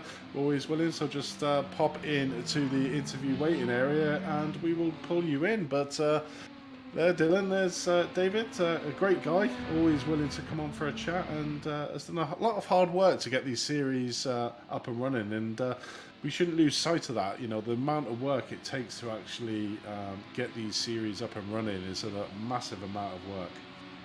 Yeah, it's nice seeing, good people put in the effort to bring people together through this, through iRacing and just through sim racing in general, because you can get people from all over and get them together through, through these competitive, iRacing or whatever other game events, bringing people who all like racing together is definitely something that sim racing's really good at. So it's nice to see David, helping to put all this stuff together and have these races that bring out definitely the best of the competition and bring good community building. I want to give a lot of credit to that number 92 team. They had that issue. They had that drive-through, but I believe they've gotten back up to second, which shows how making a good recovery, bouncing back is so important. They had that drive-through. They're in the lead. Had an issue, had some contact, had a drive-through, got a penalty, but they're right back up to second. Of course, pretty big gap to the leader, to Satellite Racing LMP2 in that 67. They seem to have it in the bag right now a little bit, but to get back up to P2, get some points in the championship is quite impressive for that team, driven by Pedro de Souza right now. Name sounds kind of familiar. I've probably driven against him on some iRacing Endurance events, but him and that whole team seem to have gotten it together, gotten back up to P2, and maybe if an opportunity presents itself, they may be challenging for the lead once more. Yeah, I mean, that's one of the things about endurance racing. It's never over till the checkered flag comes out. There's anything that can happen. And obviously, Tempest Simsport, CMS, obviously previous hashtag racing, they're trying to get 4 wins in a row here at the moment, but need some intervention from God, I feel, to make anything happen, as currently 25 seconds behind the Satellite Racing LMP2 car. But I'm really interested to see what happens by the end of the race to Obsidian Racing Future. Currently in 5th spot, was in 2nd place, was on a charger with Antonio, got Jacqueline Mendez there in the car at the moment. Obviously had that incident with the Tempest Simsport CMS team for the lead, and then decided to have a different change of strategy. They've actually had 3 pit stops already, so literally came in for probably half race distance for the 2nd pit stop, and completely out of kilter to the rest of the field. So it's going to be really interesting to see come the end of the race, if that tactic pays off for them or if not. So I'm really intrigued, and it'd be good if one of the team could come in for a chat as well to find out if I'm right and I should be a manager. Oh, it's a little bit close. of an incident. Extremely close there with the 78, who is the Brent Stevens Lone Star. So David would have had kittens at that particular moment, being that's his team over the Obsidian Racing Future. But yeah, so it's going to be interesting to see where they come. So what you will see is everybody coming in for the pits. Relatively, bit of a time to go at the moment, but you'll see Obsidian Racing Future jump up to 2nd place as they get out of kilter. So it's going to be interesting to see what happens there. Yeah, Obsidian Racing Future definitely putting on a bit of a show for us with their sort of more unorthodox pit stop strategy that they've elected to use. And we'll see how in the end it pays out for them. Like you said, it'd be nice to have a little more insight, but I'm sure that that's something that we won't really be able to see the full effect of until after the pit stops have cycled through. They sitting P5 right now, but have kind of been all over the chart, fighting for the lead. They were down to P7. They're up to P5 now. Sounds like they'll be back in P2 with their pit stop strategy. So definitely very curious to see how in the long run their strategy pays out for them. I definitely think it's the right call to try something different, considering they have the pace but have had an issue. So they will need something different that stands out on top as far as strategy to make their way back up into that top 3. Yeah, definitely. As we can see there, starting to go into the pits are the LMPs for their 3rd pit stop. So we will see Obsidian Racing Future probably jumping up a little bit more, but if not, we'll be extremely close to the Tempest Simsport CMS and We2 Fast Racing. Currently, the pit stop times are, well, it's been round about, it's normally 1 minute 6 for the fuel change, and what has been 1 minute 26, 1 minute 30 for a driver change. Obviously, we'll only have one driver change here tonight, and they have already done it, but it's all getting close. Call there coming around sunset with Tuxedo Racing there. Had to back off a little bit to try to accelerate out, as we see We2 Fast Racing still in the pit, so Obsidian Racing do manage to take that 4th spot.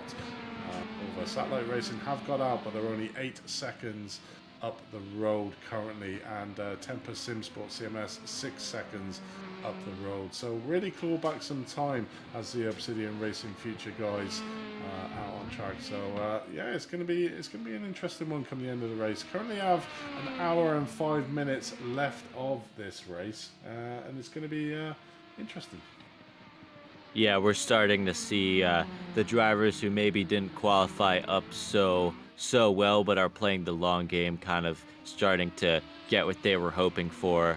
That includes like Satellite Racing. They started at P5, they're up to P3.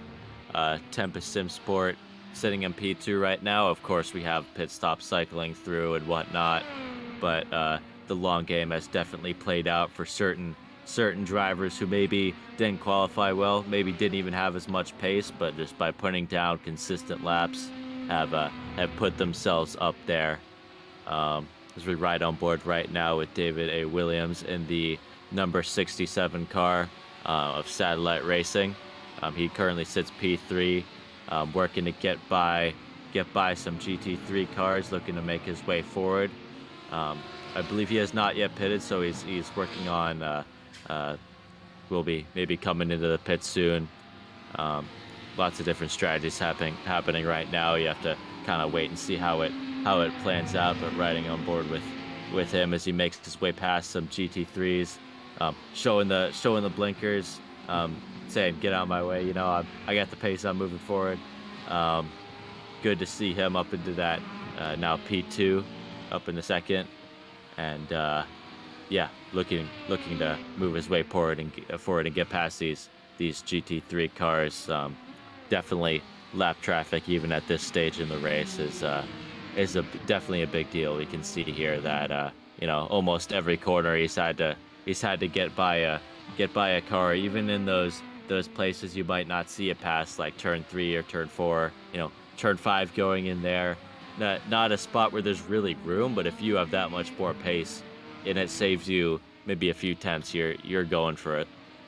Yeah, I think Tempest Sim Sport CMS have rolled the dice here, because we can sort of see that they are in a first place at the moment, 2.6 seconds ahead of the car we're currently watching, Satellite Racing LMP2. So what I think has happened, the last pit stop was a 57.15. So I think they've rolled the dice and said, you know what, let's not change the tyres, let's do an extra stint and save ourselves. So they literally saved themselves 26 seconds, and that is the reason why Tempest Sim Sport CMS are currently in front of Satellite Racing LMP2.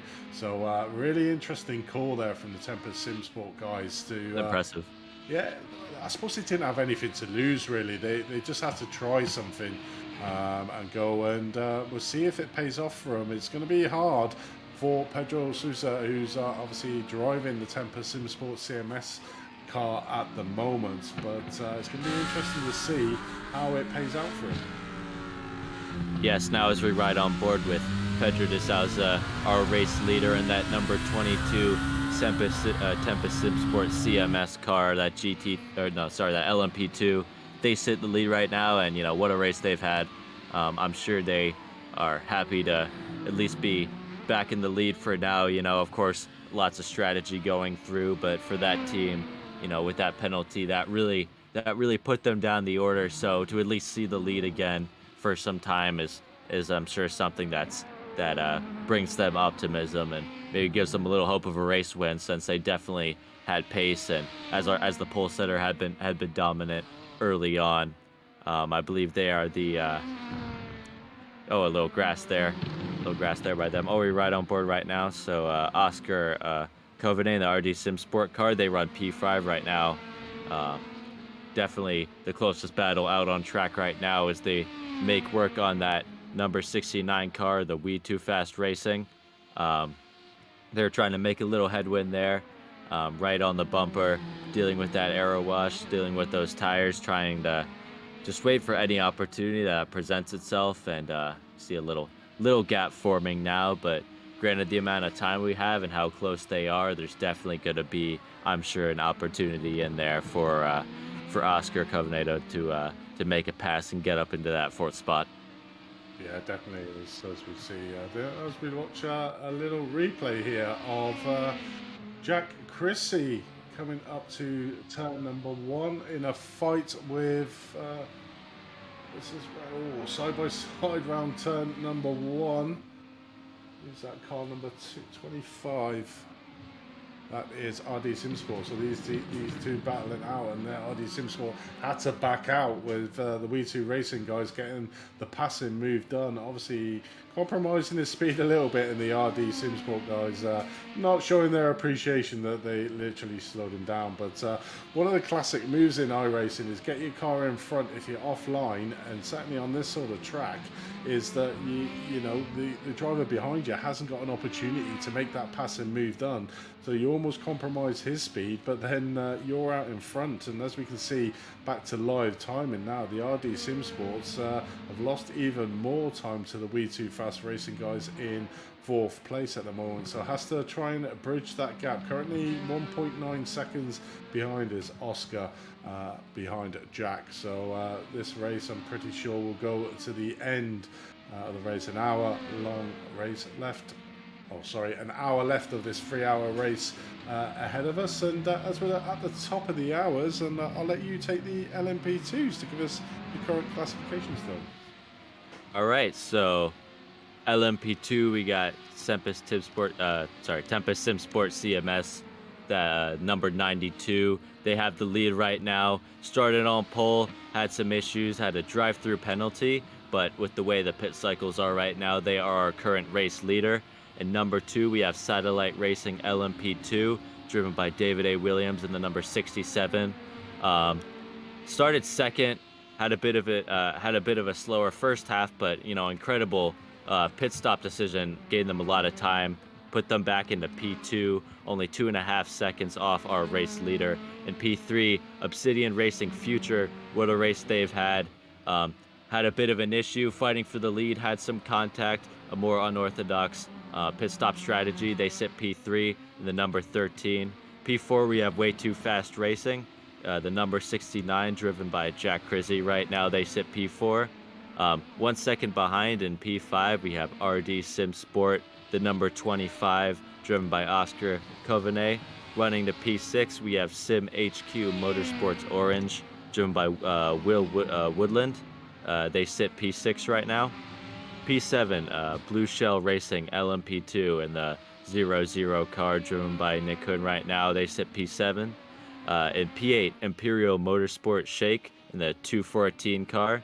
P9, Tuxedo Racing in the number 61. P10, GITM Racing Purple in the number 179. They sit P10 right now.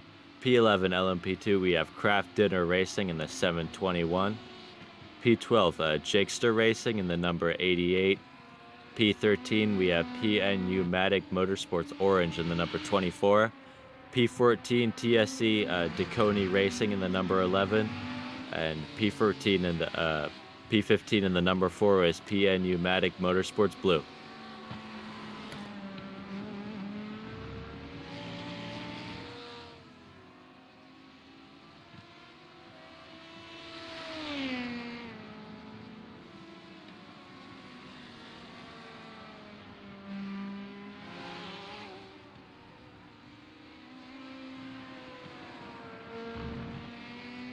All right, so we'll go through the GT3s now. We have, Andy's back with us. We'll have Andy going through the GT3s. A bit of a technical difficulty there. No worries, Andy. Didn't realise I was on mute. Oh, what a bird. So, no worries, Andy. So in the GT3s, in first place, we got the Tempest Sim and CMS team and the Sim Racing PR Blue are both in the pit lanes for their second round of pit stop. So after this, Satellite Racing RC, currently in third place, will take control of this race again. In fourth place, we got 2-Pack Racing Team Mid-Pack They're 8 seconds behind the Satellite Racing GT team. In 5th place, we got the VG Racing Esports Academy, who have done an exceptional job, up 4 places from where they started.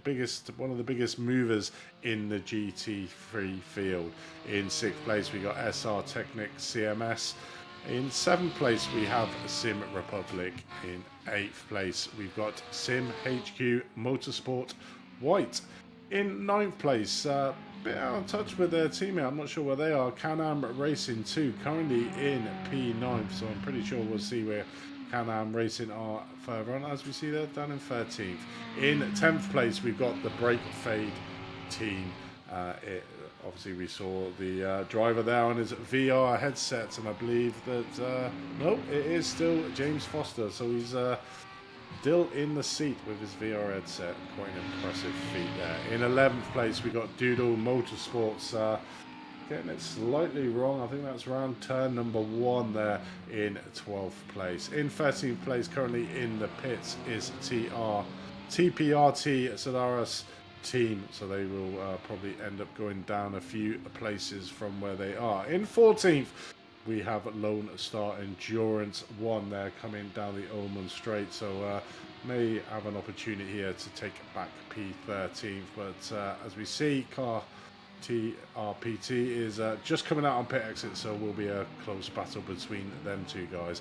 In 15th place, just behind now, Penguin RC Complex Simworks, so obviously they clearly listened to us on the broadcast and realised that Dave and his team at Lone Star Endurance want to fight, so he's bringing it as he comes into the pits. In 16th, we got Wild Juice Racecraft team. In 17th place, we got Triple R Racing. In 18th place, we have nobody because there's only 17. So there we go. There's the grid at the moment for the GT3, and as we say that, the Satellite Racing GT team take back the first place position. Yeah, as we go to a replay now. Maybe Andy, you could cover this replay. Yeah, so we got here Tempest Sim Sports CMS team. Fight out. Oh, bit of a contact there with the 90. Who was the? I'm trying to think the other car was, but having a hit and then hitting another car coming around. I think that is that turn number. Sure where on track that is. Just before the tower, that might be Cunningham, actually. Yes, it was. It was Cunningham there. A little bit of slight incidents there with the Tempest Sim Sports, so would have lost time. It'd be interesting just to replay that again if we could, Lewis, just to see who the other car that was involved there.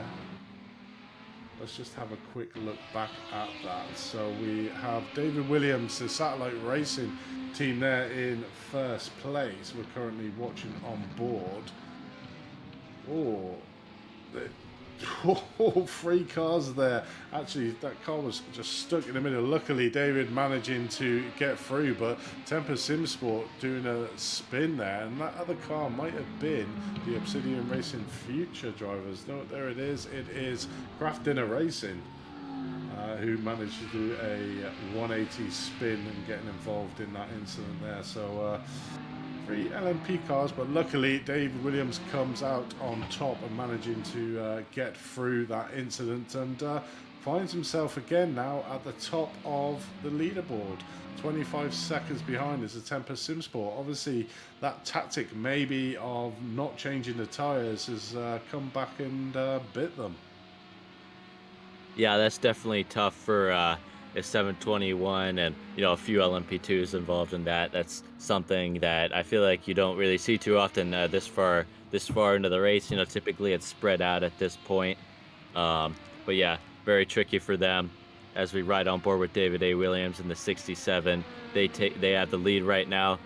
Started P2, bit of a pit stop help got them back up to where they needed to be, and now they are the current race leader over Tempest Sim Sport CMS in the 92. So good run for them right now. You can see that while there is a lot of opportunity for passes in this race, qualifying seems to have some correlation with how well these drivers are doing, because the top 5 in qualifying are all still the top 5 in the race right now. Of course, Satellite Racing LMP2, they sit P1, started P2, and then Tempest SimSport CMS sit P2. They started on pole. Definitely some room for battling still for that lead position with as we have 45 minutes left in this race. Tempest SimSport CMS currently sitting about 6.5 seconds back from Satellite Racing LMP2 as that number 67 weaves their way through some lap cars, looks to make up ground. But if I were David A. Williams right now in that Satellite Racing car, I'd be pretty confident at this point. Of course, anything can happen in iRacing, in endurance racing, with the amount of time we have left. They're sitting in a pretty good spot now. I mean, 6.5 second lead is not something that just goes away unless there's an issue, or maybe a different cycle of pit stops or a different strategy. It is definitely hard to see what each team is doing and how it all comes together with pit stop strategies, but they seem to have quite the advantage right now, and also have pretty good pace right now. I mean, they're running 146s right now. David A. Williams running a 146.62 last time by, with Pedro de Souza in the 92 running a 146.8. So David A. Williams with about a 2/10th gain that last time by. So they definitely have pace. The best pace right now seems to be that number 13, that car we've seen quite a bit of them, that Obsidian Racing Future car, with 6/10ths up from our race leader. They're running a 146.06, which shows their pace and how much that's helped them through the adversity that they've gone through, and going off track and dealing with all kinds of stuff.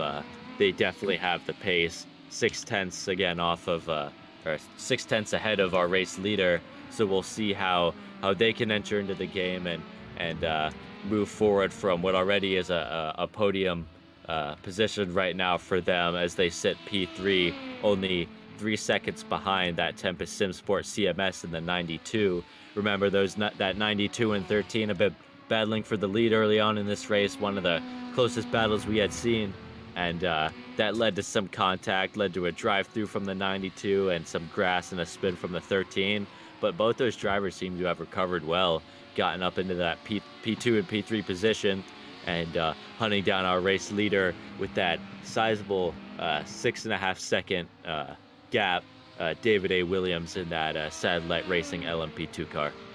Yeah, so as we see there, the stewards are going to be looking at that incident between car 1278 and 469. So I'm going to look at the stewards here as we come into the last hour of racing out on track. But another shout out to one of the sponsors of this series, SimRacing247.com. SimRacing247.com is a proud sponsor and supporter of great racing communities such as Champion Motorsports. SimRace247.com covers many interesting factors in the sim racing community where everyone is welcome. Our support shines through from the grassroots right through to the top tier racing in the sim racing journey.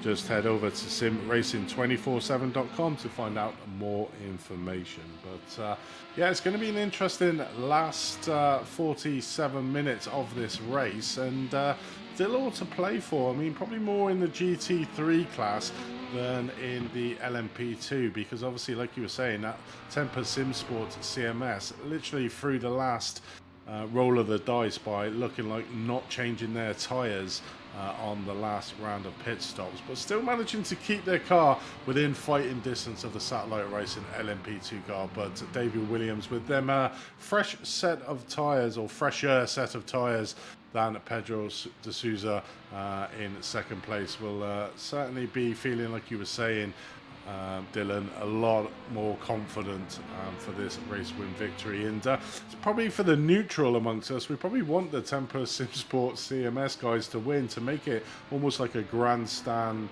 finish at the final race of the season in a couple of weeks' time in Road America. But Satellite Racing want to extend that lead at the front of the LMP2s. But Another one who's having a great day at the office is the Satellite Racing GT3 team, who are, after a couple of rounds where they've had a few issues, probably the worst one they had was Spa, where I think he actually jumped the start, so I had to do a drive-through penalty, which is sacrilege probably for the pole sitter, so do a jump start, considering he's the one that's starting the race. Apart from that, pretty much I've driven this car really well. I think they're last season's winners as well, the Satellite Racing team. Currently driven by Matthias Droza, obviously handed over from Alex Gall, who always seems to do an exceptional job at getting the team into a race winning position. And then the second driver just has to keep it going, but a great run. But it'd be a good day at the office for the Satellite Racing team, currently holding the number 1 position in both the LMP2 and the GT3. Yeah, great run by Satellite Racing GT and LMP2, both classes. I'd say, not saying that their LMP2 hasn't been doing great. They have been. They're in the lead right now and on set to maybe win this race. But I'm looking at this number 68 GT3 car, driven by Matthias Drozda right now. And that car has looked on rails, clean, not a single mark for, now 2.5 hours into this race. I can see his decision making every single time with these drivers in that car that a lap car or LMP2 is going by. There's never an issue of unpredictability. There's never contact. You can see that car is completely clean. Been running consistent lap times in the 158, some 159s on older tires, lap after lap, and the consistency, not just the raw pace, but the consistency of that raw pace throughout these 2.5 and going on 3 hours is definitely what is needed to win a race at this level of competition. Haven't really seen this team, any of their drivers put a wheel wrong. They've held on to that lead and now built up to a 10 going on 10.5 second lead over Tempest SimSport CMS in the 45 in that number 2 spot. Looking at pace right now, they're running a 159.9, which is the second fastest time out right now, but basically they have the pace, they're on pace, and they're able to do that consistently. P2 Luis Felipe Pinto and in that number 45 Tempest SimSport CMS car, they're about a second off. They're running a 2-minute .82 last time by, so they're sitting P2 right now, but it shows Satellite Racing GT definitely seems to have a bit of an edge right now at this stage in the race. That being said, Tempest SimSport CMS in that 45 and 2Pi Racing team in the 75, only 3 seconds apart right now, 2 seconds apart right now. So with about 40 minutes left in the race, that could end up being an interesting battle for that second podium position. Both drivers already have a podium set. We know there's a championship that we're towards the end of now, with that final round being at Road America. Be sure to check that one out as well. That's April 24th, I believe. But as for right now, these two doing some great championship racing.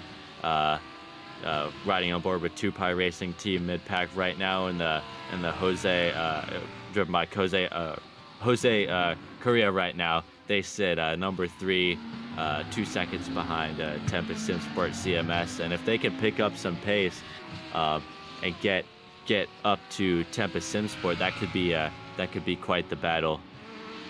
Yeah, definitely. We can see the Tempest SimSport was only a couple of cars ahead of the current position that the guys were in. So really on a charge, and it's really going to be about how quickly they can pass the back markers. But what is interesting as we look currently out is Tempest SimSport CMS have Obsidian Racing Future right behind them now, so a real big battle. So it brings us back to the start of the race with these two battling it out, and at that time the Obsidian Racing Future, driven by Antonio, was clearly the faster driver out of the two. But we've got two brand new drivers. We've got Pedro de Sousa in the Tempest SimSport CMS team, and Jacqueline Jimenez in the Obsidian Racing car there in third place. But what we do know is that then Tempest SimSport CMS team do have a lot of tyre wear, considering they didn't change it. So if Obsidian Racing Future did change their tyres, they should have the advantage as we watch on board here, coming down into Sunset, closing the gap all the time on that second place. So where Temper Sim Sports CMS was fighting for that first, as both of the teams duck into the pits, which that is going to be close, whether that is going to get them to the end of the race. So second and third coming in unison there, and we'll pick up the battle with them two guys when they come out of the pits. Yeah, familiar sight with the 92 and 13.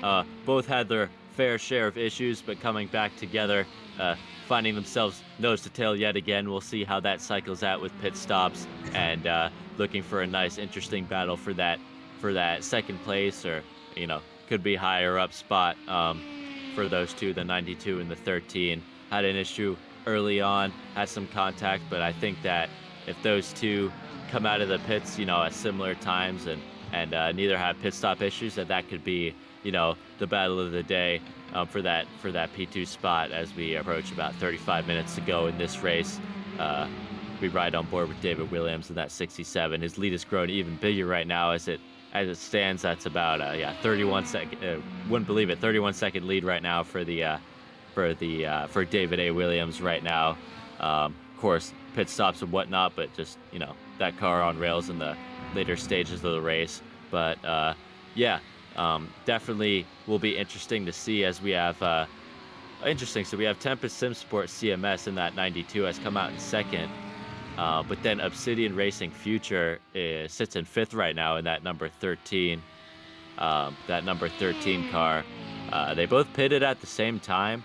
Of course, I don't know the strategy of each, but I wouldn't think it'd be that different. But for some reason, Obsidian Racing Future are down in P5 right now. See if there's any cars close out on track right now. But the LMP2s at least appear to be pretty spread out. No real close battles right now. The closest being probably P2, fighting for that P2 and GT3. Those cars about 4 seconds difference. But of course, we have pit stop cycles that will take place and spread things out and affect where everyone is out on track as we are towards the end of this race. It's only about a half an hour to go. Riding on board with that number 92, Pedro de Souza, to wrap up this race for him in that 92. Our pool sitter putting down a very impressive time of a 1:45.1 in qualifying. Of course, in the race, running slower times than that now, running like a 2 minute, 2 minute.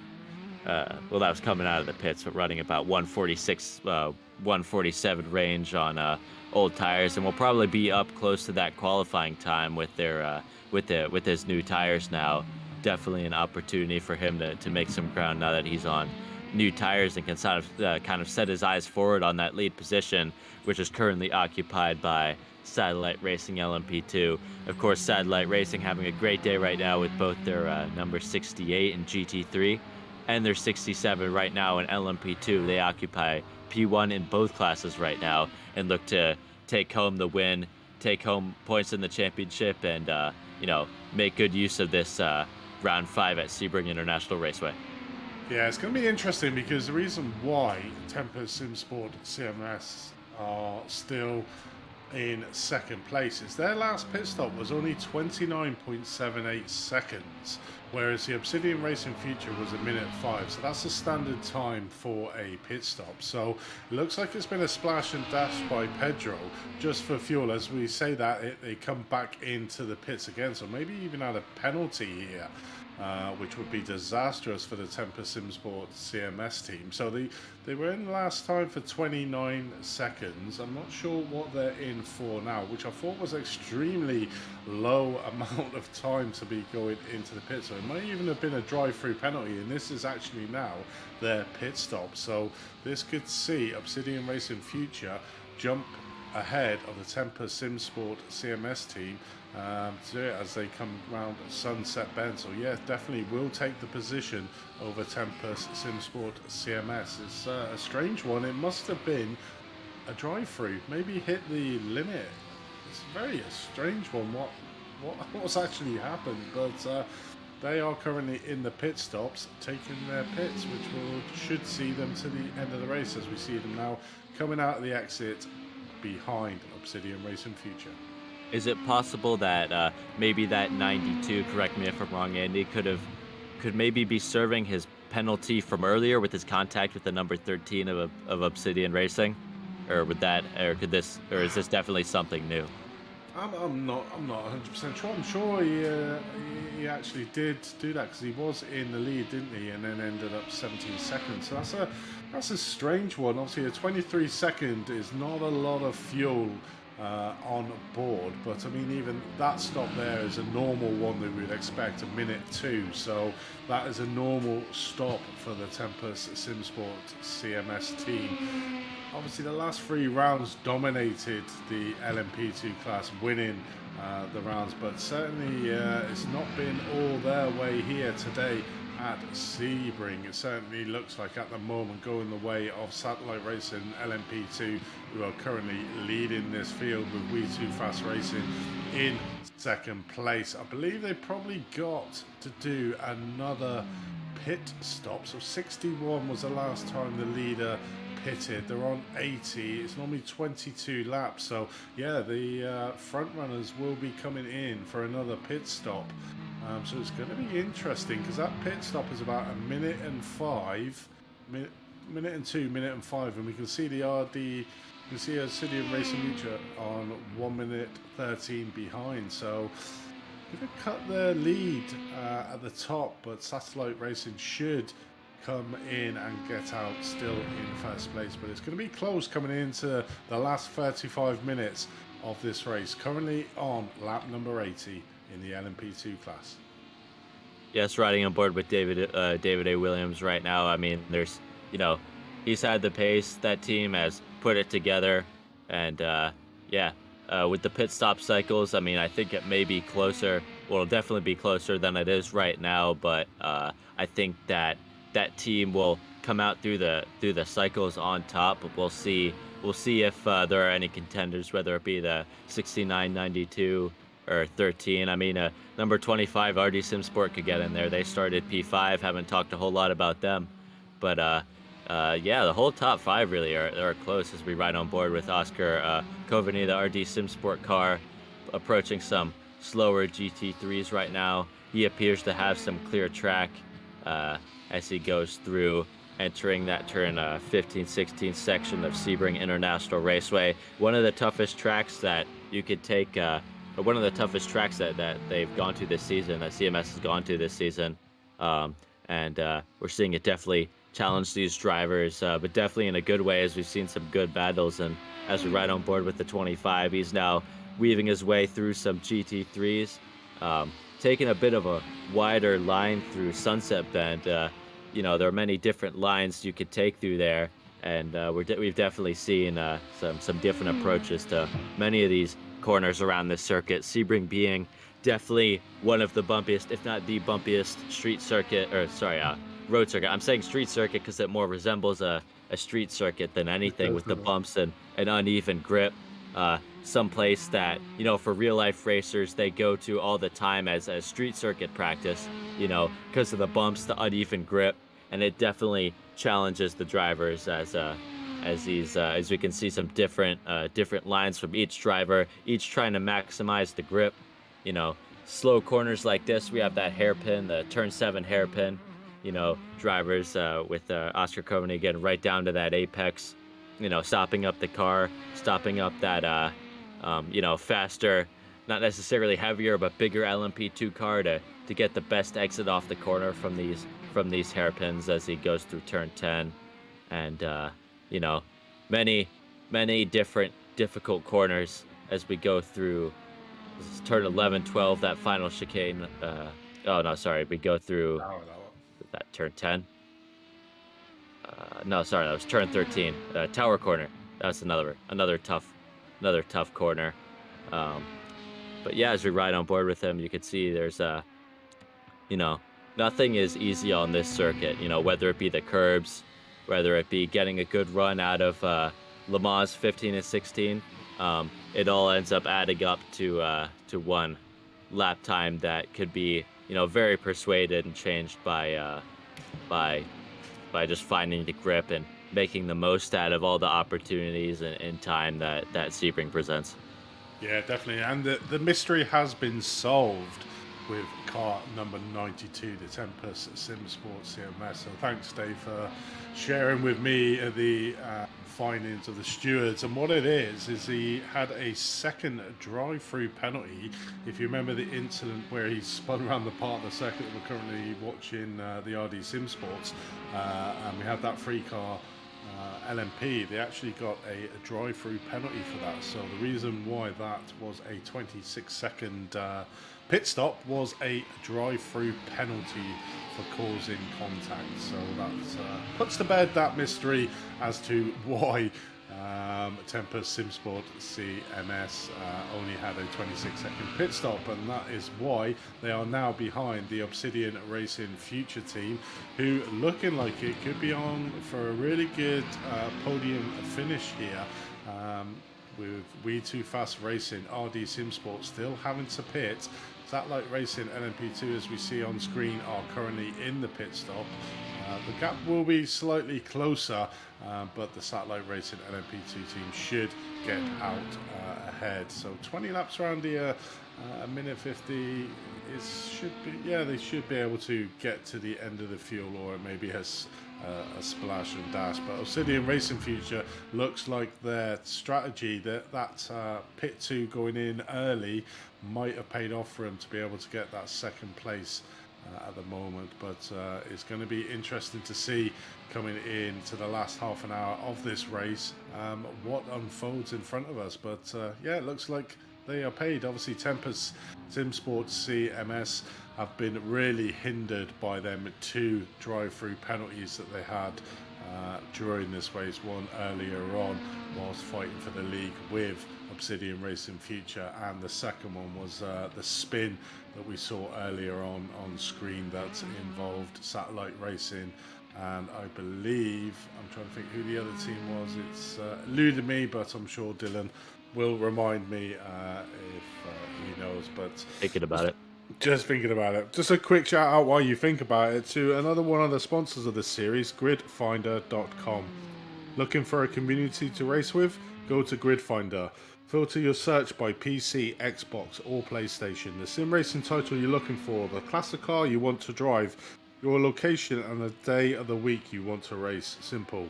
There are over 1,000 iRacing communities to browse through and join directly from Gridfinder. Are you a livery designer, commentator or broadcaster? I am sometimes, I think. Make yourself a free profile on Gridfinder and get found by sim racing leagues, owners and admins. Best part about Gridfinder, it's totally free. Free to list your community and free to browse. Go to www.grid-finder.com to find your place on the grid.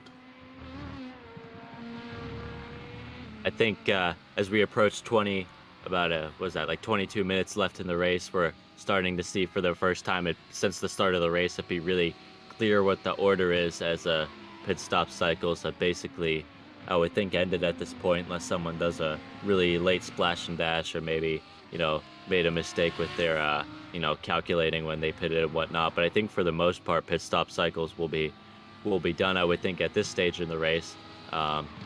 Maybe some later drivers who maybe cut it too close. But besides that, I think for the first time since the start of the race, we can see what the finishing order might end up being. Top 3 in LMP2 being that Satellite Racing 67. They've been dominant. RD Motorsports, they started P5. They've definitely made their way up now and been moving forward. They sit P2 right now. Our biggest mover, at least from the top runners. And then P3 and LMP2, Obsidian Racing Future, what a race they've had. And they sit P3 somehow. After the issues they've had, they had a spin early on with the 92, and now they sit P3. How they've done that, I don't know, but shows their great pace and them playing their long run after their issue.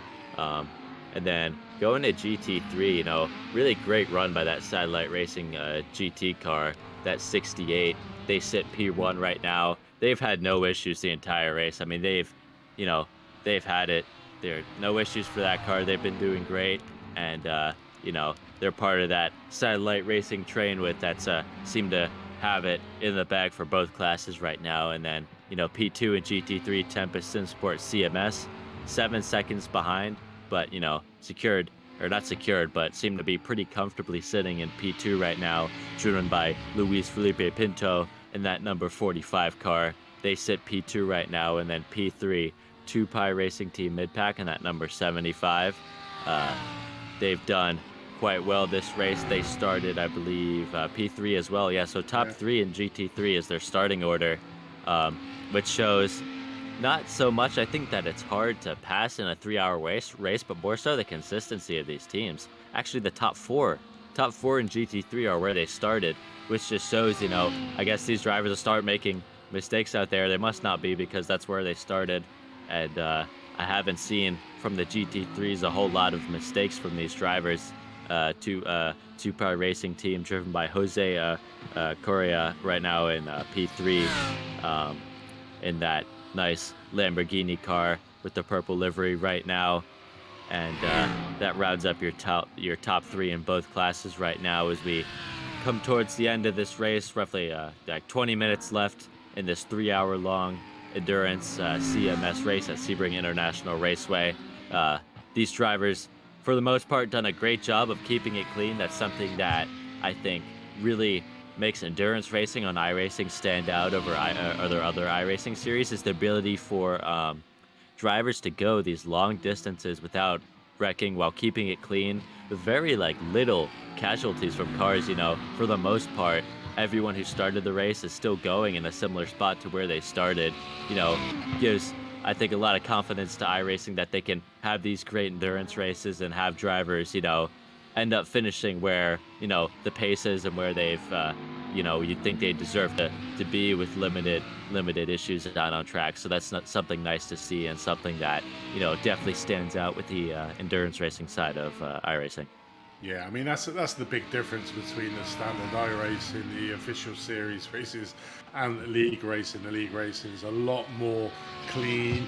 You know, drivers have a lot more respect, because we've all been in the official iRacing series and just been taken out from the back from an overzealous driver, just literally hitting your back end. So, you know, the league racing, if you can get involved, and if you haven't been involved in league racing, then, you know, head over to the likes of CMS and get involved, because you'll find that you'll become a better driver, because all the drivers around you out on track give you the respect, you know, and you learn that respect likewise, so you don't do the overzealous moves. You do get them, don't get me wrong, in league racing, but they're few and far between. And as you were saying there, you know, this racing has become synonymous with this series, is how clean it is. You know, this track is a technical track, the like of Phillip Island, not normally one for an endurance series. But, you know, to go around there 3 hours and not have any real major incidents out on track is just a credit to the drivers, a credit to the organisers as well, for giving us such an exceptional racing series. And it's always great to see when the majority of cars by the end of the race are passing over that finish line. I think we've only got one non-finisher here, which is Pneumatic Motorsport Blue, who went out early on in the race. But apart from that, we pretty much got the full grid of 31 drivers still going around at Sebring here today. Getting into the last 22 minutes of this 3-hour long race around Sebring, and like you were saying, you know, qualifying almost becomes a race in itself, because if you look at the positions out on track, the top 4 in the GT3 are exactly where they started for the qualifying, so they're in exactly the same positions. The top 2 in the LMP2s have gained a position where Tempest, SimSport, CMS are down 2 places, but considering they've had to drive through penalties to still be there in that last position on the grid, on the podium, it is just a tribute to how quick these guys are. Obviously, they come to the end of their winning streak, winning the last 3 rounds, the Tempest SimSport CMS team, but you know, still a great showing. Still in 3rd place at the moment, 10 seconds behind Obsidian Racing Future, who I believe this will be their strongest finish. So they've really come on leaps and bounds. Must be a track and had plenty of practice around the 12 hours of Sebring that's just taken place on the iRacing official series. So they certainly got to grips with this track, and if they hadn't had some of the issues that they had at the start of the race, I'm pretty sure that we would see them at the top of the grid fighting with Satellite Racing for the race win overall. Yeah, it's definitely, in the end, it seems like where the drivers have started here seems to roughly resemble where they've finished. Of course, part of this is due to, you know, the strong qualifying effort that all these drivers have put in. Very competitive field out here. But I think more so than that, I think part of it is because we are at Sebring International Raceway, which to me would be one of the toughest tracks to pass in a fast-paced LMP2 or even a GT3 car. So I think in some part that's due to Sebring, but I think this also builds a lot of anticipation for our final round at Road America. Make sure to check that out this April 24th, our final round of CMS to wrap up the championship. And I think that final round will have a bit more close racing, some more passing opportunities with those long Road America straightaways.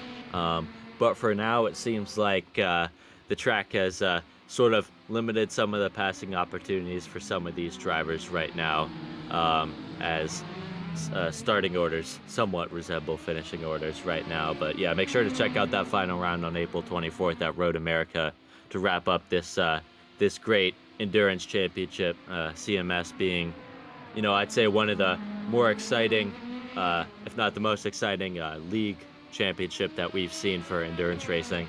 You know, sometimes league racing, when iRating and whatnot's not involved, it can be tricky as far as keeping it clean, but these CMS drivers have done an incredible job of staying on track, keeping it clean, and, you know, finishing these long 3-hour races with tons of respect for each other and minimal contact, minimal issues out there. So, you know, if CMS is something to check out, I'd say, and if you like clean racing, then I'd say this series is for that, because, you know, these drivers have raced close and hard around this track, but, you know, for the most part, there's been limited contact, and I think all but, you know, 1 or 2 drivers out there are still out on track and are making their way through this 3-hour race and, you know, finishing the whole thing, which is definitely impressive, you know, for everyone to get through, or almost everyone to get through a 3-hour race with limited issues.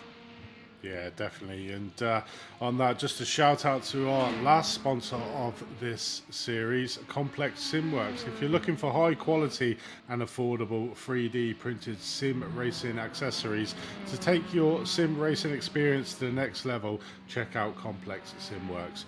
They have a range of 3D printed accessories and digital items that add the last touch of immersion. They also offer 3D printing and custom design solutions for whatever your needs are. So visit the store at www.complex-simworks.com. Shift into high gear with Complex SimWorks. And along with that, obviously Complex SimWorks do give an extra reward. So they have a reward in this series for the Hard Charger Award, which is the drivers in both classes that make the most positions. And the winners out at Le Mans were Satellite Racing LMP2 with Pneumatic Motorsports Orange in the LMP2 class, and VG Racing Esports Academy in the GT3 class. Each of the teams received $20 off any order, plus their choice of a Stream Deck, Icon Pack, and free shipping from Complex SimWorks. So very thanks to them. And there's also one more. Obviously, this series is all about the giving. There's also one for the most cleanest driver throughout the series, and that's currently being held by, in the LMP2 class, Imperial Motorsports, and in the GT3 class, it's SimHQ Motorsports. So these sponsors are all about the giving, and that's always great to see that they obviously charge us as drivers for the equipment we use, but they certainly give it back in spades. So always great to see, and just shows the community that the iRacing and other platforms have with their product producers, that they give back so much into the sport that they make a living off. But currently into the last 15 minutes of this 3-hour race here at Sebring, and currently out lead we do have the two satellite racing teams, the LMP2 car out front at the moment, currently 20 seconds ahead of Obsidian Racing Future, with Tempest SimSport CMS in third place, 10 seconds behind that. So unless some incidents happen, that's probably going to be your finishing position. But We2 Fast Racing may have something to say about that, only 8 seconds back from the Tempest SimSport CMS team. In the GT3 class, we got the Satellite Racing GT team out front, and what has been really interesting is that gap between the Tempest SimSport CMS got down to 7 seconds at one time. Oh, we just looked there. Car number 92, the Tempest SimSport CMS, a drive-through for an avoidable contact. So that is a hat trick of drive-throughs for the car 92 Tempest SimSports there. So they will lose that third place overall, which is a bit disastrous for them guys. But back to this GT3, yeah, it's been really interesting to see this satellite racing team. You know, they can see the Tempest SimSport CMS team gaining time on them, and then they decide to put in 3, 4 or 5 fast laps, get that gap out again, and then they can ease off slightly. So it's yo-yo in between, you know, 7 seconds, and it's currently out to 13.4 seconds at the moment. In third place in there, we got the Tupac Racing mid-pack team, 29 seconds behind, so pretty much in no man's land at the moment is the Tupac Racing team. But Obsidian Future, as I was saying before, this will be their best position finish of the season if they manage to stick with that P2. They have got 2 P3s in the season so far, but this P2 will be the highest, so a great result for the Obsidian Racing Future team there, if they can keep the position where they are. Just getting around the back marker there, car number 61, the Tuxedo Racing, just shows how fast these front runners are. It's only down to P6 that are on the lead lap, and 6th place is hanging on for its dear life to stay on that lead lap at the moment. Yeah, so riding on board right now with Obsidian Racing Future, and that number 13 had some issues. Back up in P2, good run for them. They've been fighting for the lead a few times, and you know, but of course P2 in this level of competition I think is pretty good. I would take that as somewhat of a win. That number 92 Tempest SimSport team really not catching a break with another drive-through.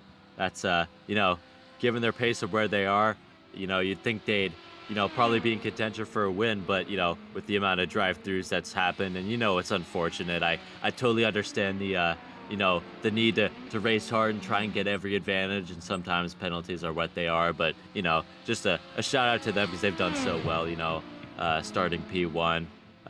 Not really gone the way they wanted to go, but I think they've shown good pace, and have been a definite front runner right now as they serve their drive-through penalty. And yeah, also great fight in the GT3 right now. Cars are spread out, but it's been a great race for those guys as well. We've been following LMP2s a lot, but you know, the GT3 has been running great as well, as we follow the sort of dominant car right now, that Satellite Racing GT car in the number 68.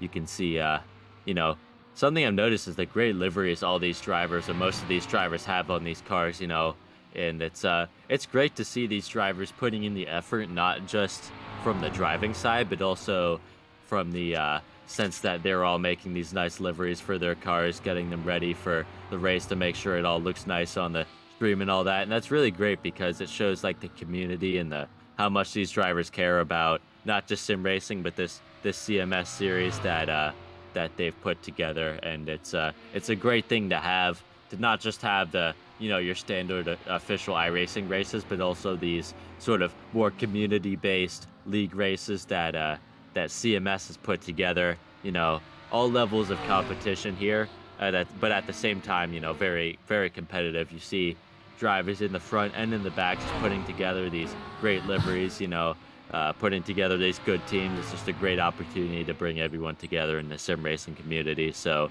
you know, total respect to all these drivers for putting in that effort. And, you know, most of all, I guess the Satellite Racing GT, as far as their performance, they've done so well, kept it clean, and put on a good example for how endurance racing should be done, showing good pace, being aggressive, but at the same time keeping that car clean and staying out of any adversity or issues that you could possibly face in a 3-hour-long race at Sebring International Raceway, of which there are many, many things that could go wrong. And for a lot of these top teams, they've managed to avoid most of those things. So great to see these high levels of competition coming out for these drivers and showing not just aggressive fast racing, but also a clean and sort of smart way of racing over the course of a 3-hour race with minimal issues. Right now we are pretty spread out at this point in the race. You could tell most of the action has taken place earlier on, as far as passing and whatnot, and shuffling for a position, getting that lead, and then sort of midway through the race, you add all the pit stop cycles. You could see teams like Satellite Racing's LMP2 car, getting tons of advantage and doing better off as a result of their pit stop strategy. But now, as we see roughly 5 minutes, maybe 3 to 4 laps to go in this race, we can see that it is sort of spread out, and it's up to the drivers now, many of which on older tires and limited fuel, just to bring it home. And something that I don't think we've mentioned, but something to think about at this point in the race is, drivers are setting their fuel amounts and thinking, I hope we can make it to the end on this fuel. Of course, I remember when I did endurance racing, you're cutting it really close on the fuel because a lighter car is going to be quicker. But we'll see if there are any drivers who maybe, have to limp the car home. Maybe they didn't. Maybe they underestimated the amount of fuel. Can't imagine how many times that's happened to me. Or those late opportunities, even with it so spread out, with maybe fuel.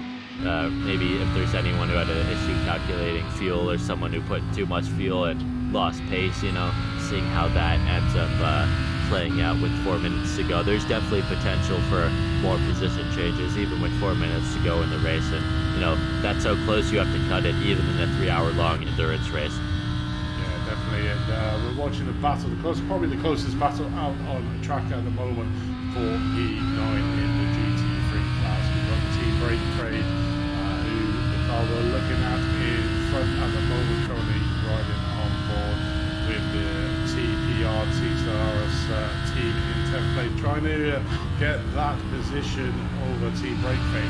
Team Break Fade getting it slightly wrong there into turn 1, giving them the opportunity here for Roberto to make that position. Funny, looking at James Foster, who is in that car in front of Lamborghini in his VR headset.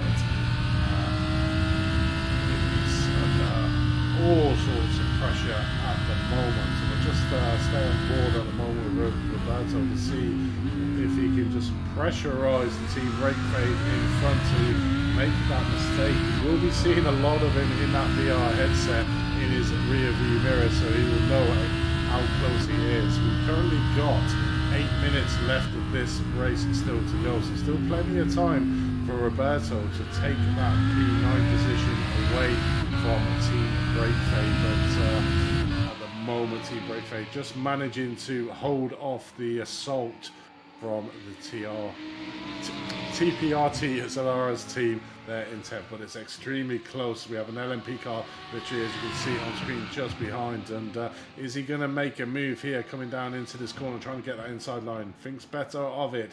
He will have that slipstream effect coming down the Allman Straight, going into Sunset. Just needs to get a really good exit off here. And we're seeing that LMP going right over to the right-hand side, keeping well clear of this battle that's going to ensue. So we just saw there Team Breakfade just going to the middle of the track, trying to put off the TPRT Solaris driver in 10th place. Not a position made there for the driver.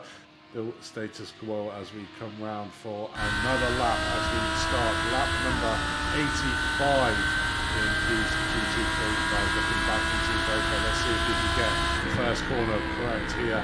Just slightly slower at the moment than the PPRT team there in 10th place, which almost like puts him off slightly coming around that, being that he is a slow car, but there's literally nothing to do. As we see him going up the inside there. Down the inside. Oh, coming up the inside, doesn't quite get it done.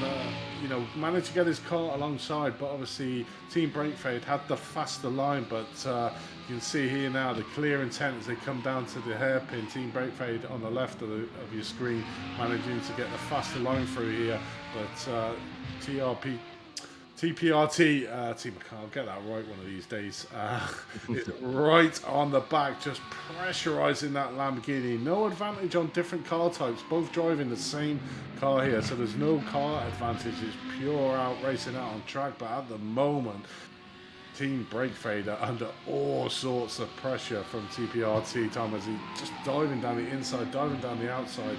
Guys, let's keep it nice and clean. We don't want an incident here in the last 6 minutes of the race. Yeah, definitely a lot of pressure put on Team Breakfade right now. James Foster doing a good job of holding off that number 10 car right now of Robert Diaz. Robert Diaz, trying a lot of fake outs, trying to put pressure on Foster, and it seems to be working for him right now. He hasn't gotten that spot yet. You can see going into the hairpin turn 7, he had momentum and he kind of faked out Foster and had taken the inside there, took a wider, faster arc from the outside and almost made a pass stick going into turn 10, and then tried again throwing it in turn 13, just trying to fake out, trying to pressure the car ahead. Oftentimes that's the way to go with passing here at Sebring, and you can see definitely gotten Foster to mirror drive a bit here. Robert Diaz was late on in the race. Oh, a late lunge down the inside, and that's something that definitely you see more in street course racing, but here too it applies in the same way. You see late around the outside, looking to make a move, but yeah, you see just trying to put on the pressure. Getting the driver ahead to mirror drive, make a mistake, slip up. That's going to be the best way to get a pass done here, especially later on in the race when the driver ahead, has no one in front. Foster just hoping the race will be over soon because he doesn't want to lose that spot, and that's exactly what Robert Diaz wants him to think as he puts on the pressure, sticking his nose in each corner, just, trying to pressure the car ahead, trying to pressure Foster into making that mistake, staying right on him and just not giving an inch. As we can see now, they ride side by side going into turn 10 right now. The second hairpin at Sebring Raceway around the outside makes it stick as they run side by side, and it seems like he's got the spot for now, and he's cleared him. Yeah, so Robert Diaz up into P9 cleared that spot well, but it looks like that number 40 of James Foster looking to maybe want to come back at him. You can see that LMP2 getting in between those two, but definitely I would think Foster would want to try and get that spot back. Of course,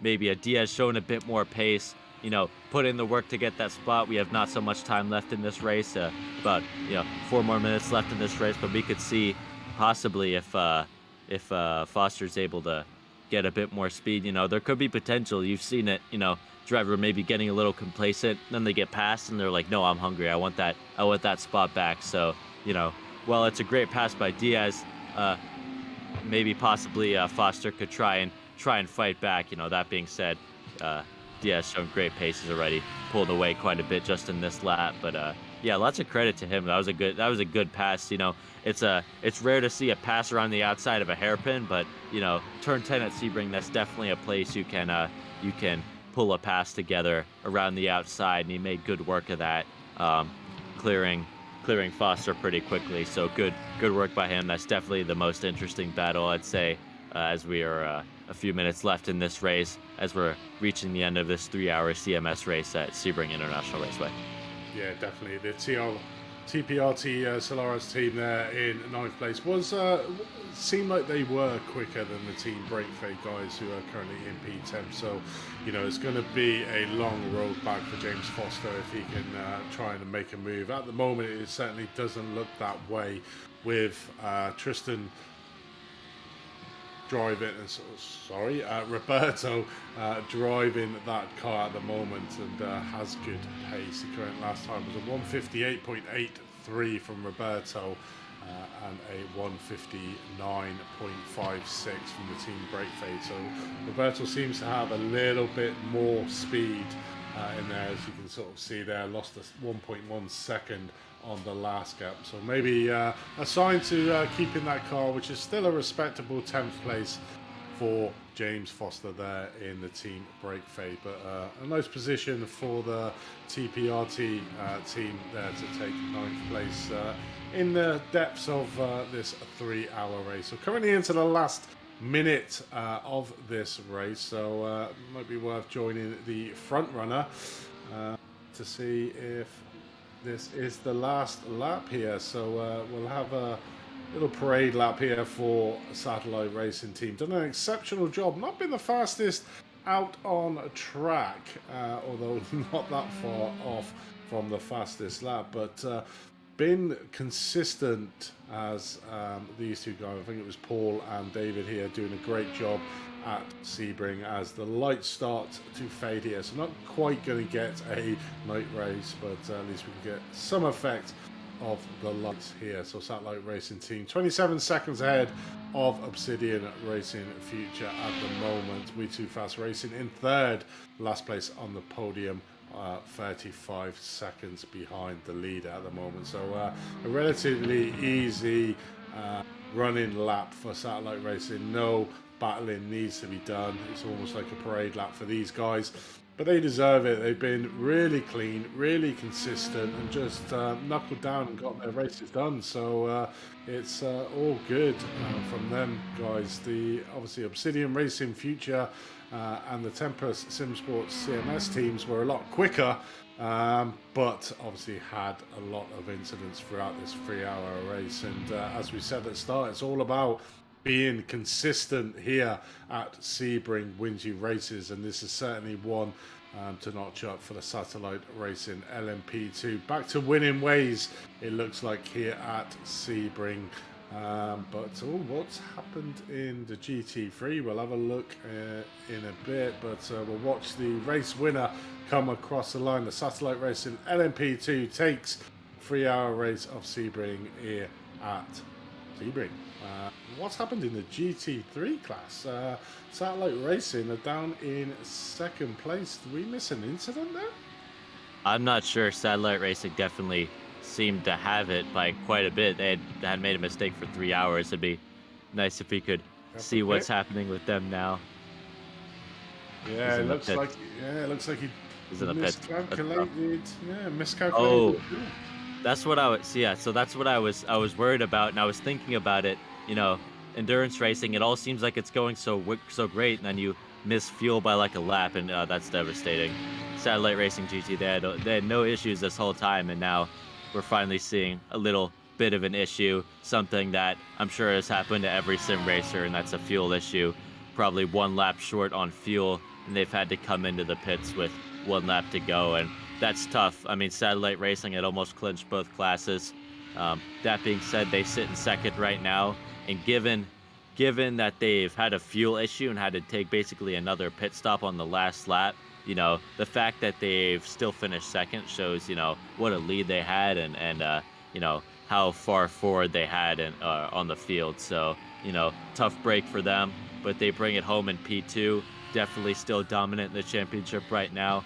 So hopefully they can take that with confidence into the final round at Road America as we finish up our race here at Sebring International Raceway. Tempest SimSports CMS on the number 45. They have sat in second. They think they qualified on pole. I think yes. No, sorry. They qualified P2. Tempest SimSports CMS. They sat P2 for most of the race, and they come home with the checkered flag in P1, P45 in that P1 in that number 45 car. So yeah, taking the win for GT3 Tempest Sim Sport CMS. Yeah, definitely. It's never over till it's over in these endurance races, as we saw there. Unfortunately, satellite racing taking P2, but obviously a lot of their main rivals not faring so well here at Sebring. So we'll be extending the lead at the top of the championships, but probably would have wanted that race win here at Sebring. But all in all, a great day at the office. And we've got our round of interviewees, and I think we have Antonio Rodriguez, and if I'm not too mistaken, it's Obsidian Racing Future. Is that right, Antonio? Yeah, that's right. Hello, Yeah, everyone. I knew it was you because obviously you were so quick on your first in. So the best position finish overall for yourselves in second in the LMP2 class. I mean, how's it feel for you? Well, actually, it feels great. We didn't expect that because we knew we were not the fastest on the track, but we tried to put an effort on our strategy, and we think it worked. We did the short stint in the very first stints, so we tried to do a little bit of checkmate, to the rest of the field, and I think it worked. Yeah, definitely. I mean, we were divulging that on the comms here, and it certainly looked like that's what you did, and it certainly paid off for you. You had really good pace on your stints on the car. You must have felt at one with the car. Obviously, a couple of incidents put pay to you being at the front of the grid. Tell us about that first stint, because you were on fire.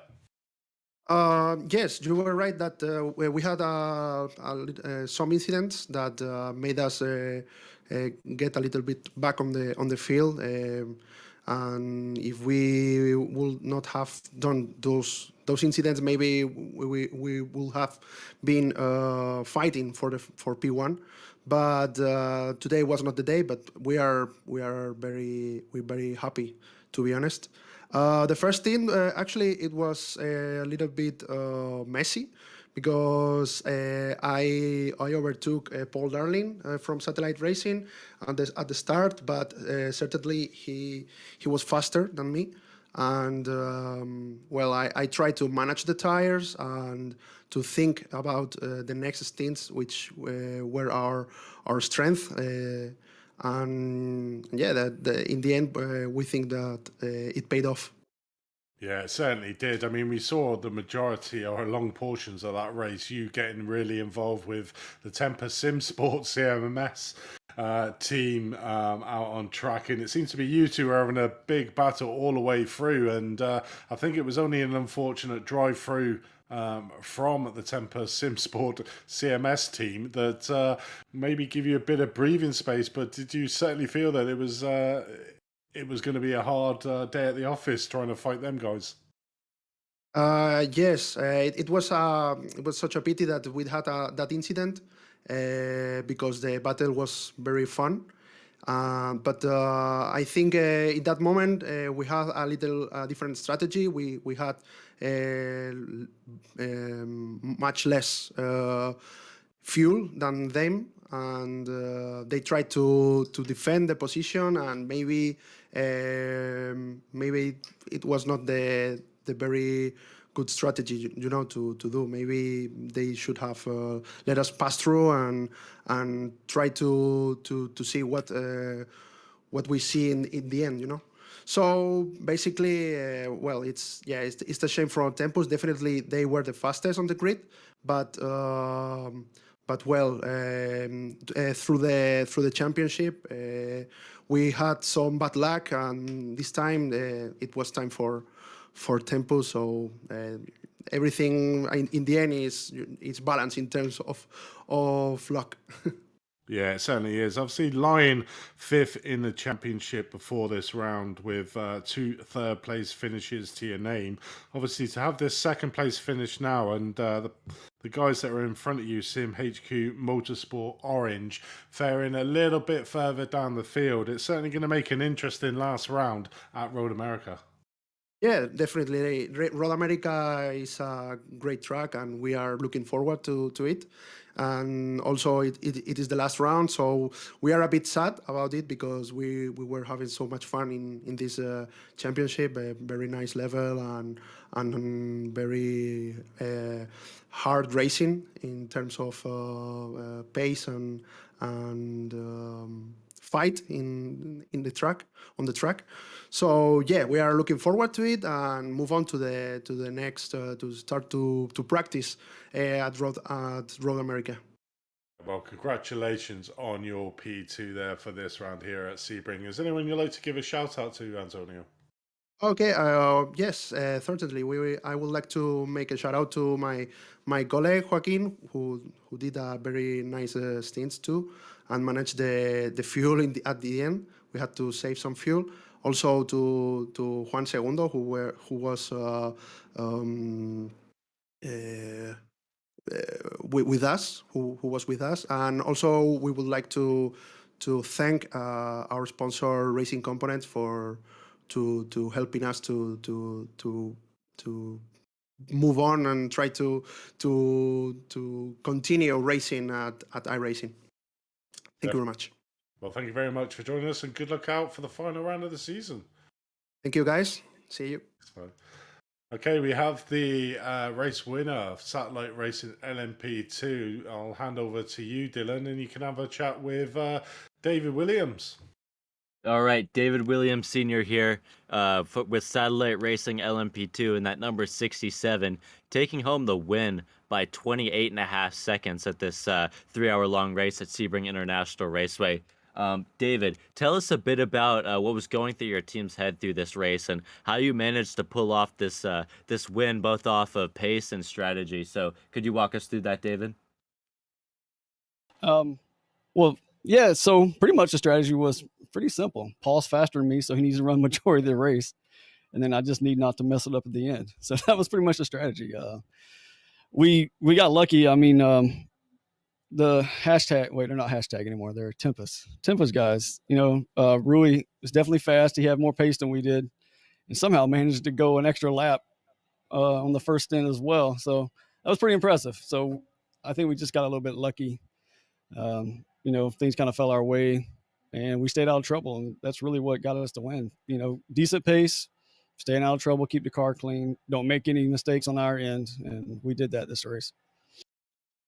Good to hear, David. I'm glad the race went well for you guys. A lot of strong drivers on your team, and you Satellite Racing in general just really brought it home, and that's great to see. Over the course of 3 hours, you guys didn't really have any issues, which of course is the key for endurance racing. Is anyone you'd like to thank, David?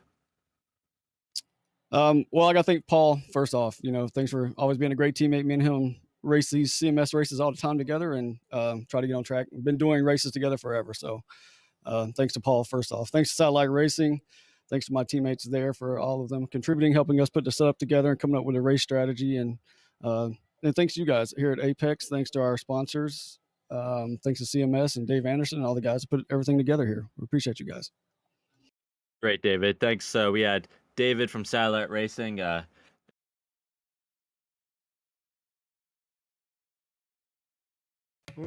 Yeah, that's great. Obviously, great race for Satellite Racing. But what we got now is we've got the 3 drivers from We Too Fast Racing. So we're going to try and see if we can have a chat to all 3 of them. Something new here on the comms box. Welcome, guys. Great 3rd place overall in LMP2. Thank you, guys. Yeah. Thank you. So how did it go? Obviously, you were a little bit off the pace at the start, but obviously with the drive-through penalties that Tempest Sim Sports CMS had, you managed to take that 3rd place. What was your strategy for today's race? You can go for it, Francois. Okay, so since I'm the team strategist over here, the goal was to play kind of consistency, triple stinting all our tires. Chris is really good at managing the car, and Jack was a little bit faster for the end of the race. So we tripled the stint on these tires, and Jack could keep really the pace really high, even on really worn-out tires, give us an advantage to have the best possible car, the lightest and the best tires at the end. That's why we were clocking really, really good lap time at the end, and then we can create a gap with people having much older tires than us. So that's how we played. The 12 hours of Sebring gave us the ton of data to make sure that we could triple stint and everybody was comfortable to maximize the pace. So it plays out for us because we were at 1.50 or almost a minute behind the top guys, and then we came back 30 seconds behind at the end. So yeah, that was I think good strategy, the best we could do right now. Well, not a lot of kudos goes to the team manager and the strategist. So, Francois, I'm pretty sure that the guys will give you this give you this win. But Christopher and obviously Jack, how did the rate? Chris, you obviously had the first stint, and Jack, you took the second. How did the car feel from you? And what's the benefit of having Francois there in your ear, telling you exactly what to do? Yeah, it's invaluable having somebody with his knowledge there to keep us on track and doing the right things. And car was great. I basically was easy to keep the tires alive, which was my job. And then when I handed it off to Jack, he found all the speed that was needed, and a little luck, and here we are. So Yeah. Yeah, and I think it was just kind of for my son, it was just getting adjusted to those double stinted tires. I think I had some mistakes early on. It was a little bit easier to lock brakes up and plow through some corners. Just not used to the wear on the tires. So first stint was a little bit rough. Picked it up towards the end, and then on the fresh tires, I just found the pace and kind of got into a rhythm. Was able to just pound out laps. So just hoping to see if we could maybe come back and challenge Obsidian, but yeah, I don't think we had the overall pace towards the end to kind of catch up. I mean, yeah, I'm just looking at your results for the rounds that you had. You've had a P2 in Daytona, then you had a round to forget in round two, 14 points. Then you've obviously got third in round three, fourth in round five, and another third. You're consistently right at the top of the field, and obviously commentating on all the races that you've done so far, apart from Daytona, you're very consistent at what you do. You're not always the fastest guys out on track, but what you do exceptionally well is you keep them consistent lap times coming in, and that's probably half the thing and half the battle with endurance racing. Yeah, I think what we've learned from other events and stuff like that, and kind of our success in there is just consistency. We know that setting the fastest lap time every single lap isn't going to win us a race, so we kind of go out there with a mindset of mostly tire strategy of kind of trying to save tires and trying to manage those as well as we can, and then focusing on, okay, we can probably pound out better lap times in the cooler temperatures. So we want to focus on trying to most likely take fresh tires when it's cooler, so we can just focus on where we can extract as much lap time from them. So I think we've got a pretty good system in place, and Francois has definitely helped facilitate that. Yeah, definitely. I mean, you can sort of see that. I mean, obviously, the two guys that are in front of you, obviously, previous hashtag.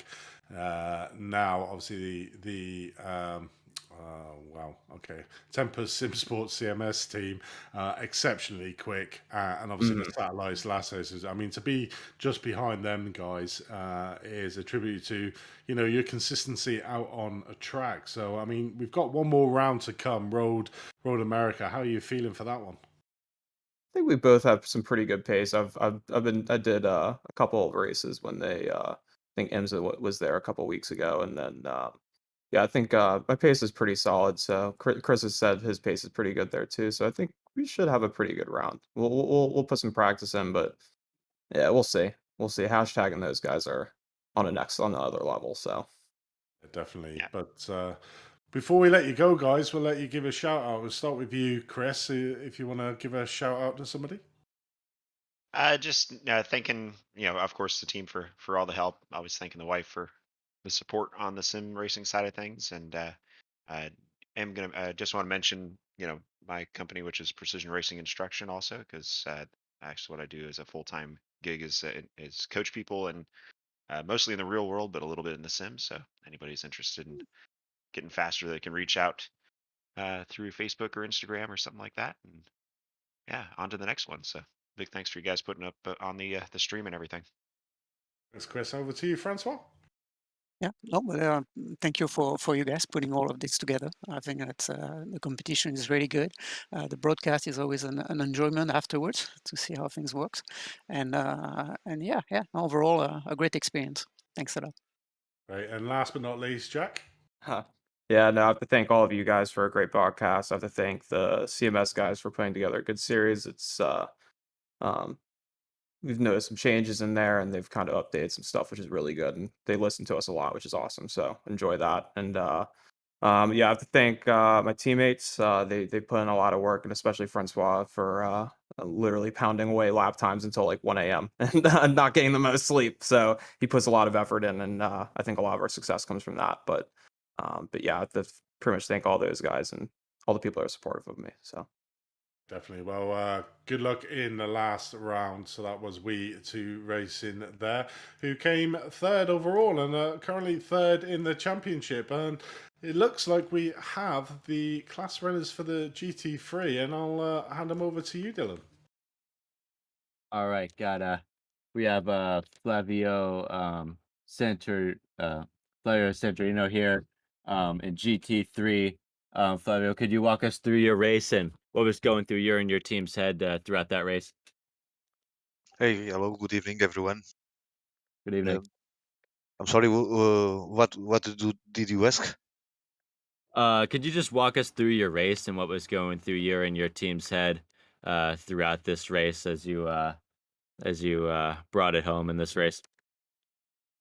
Was a pretty tough race. We knew that strategy will be definitely the key point for this race.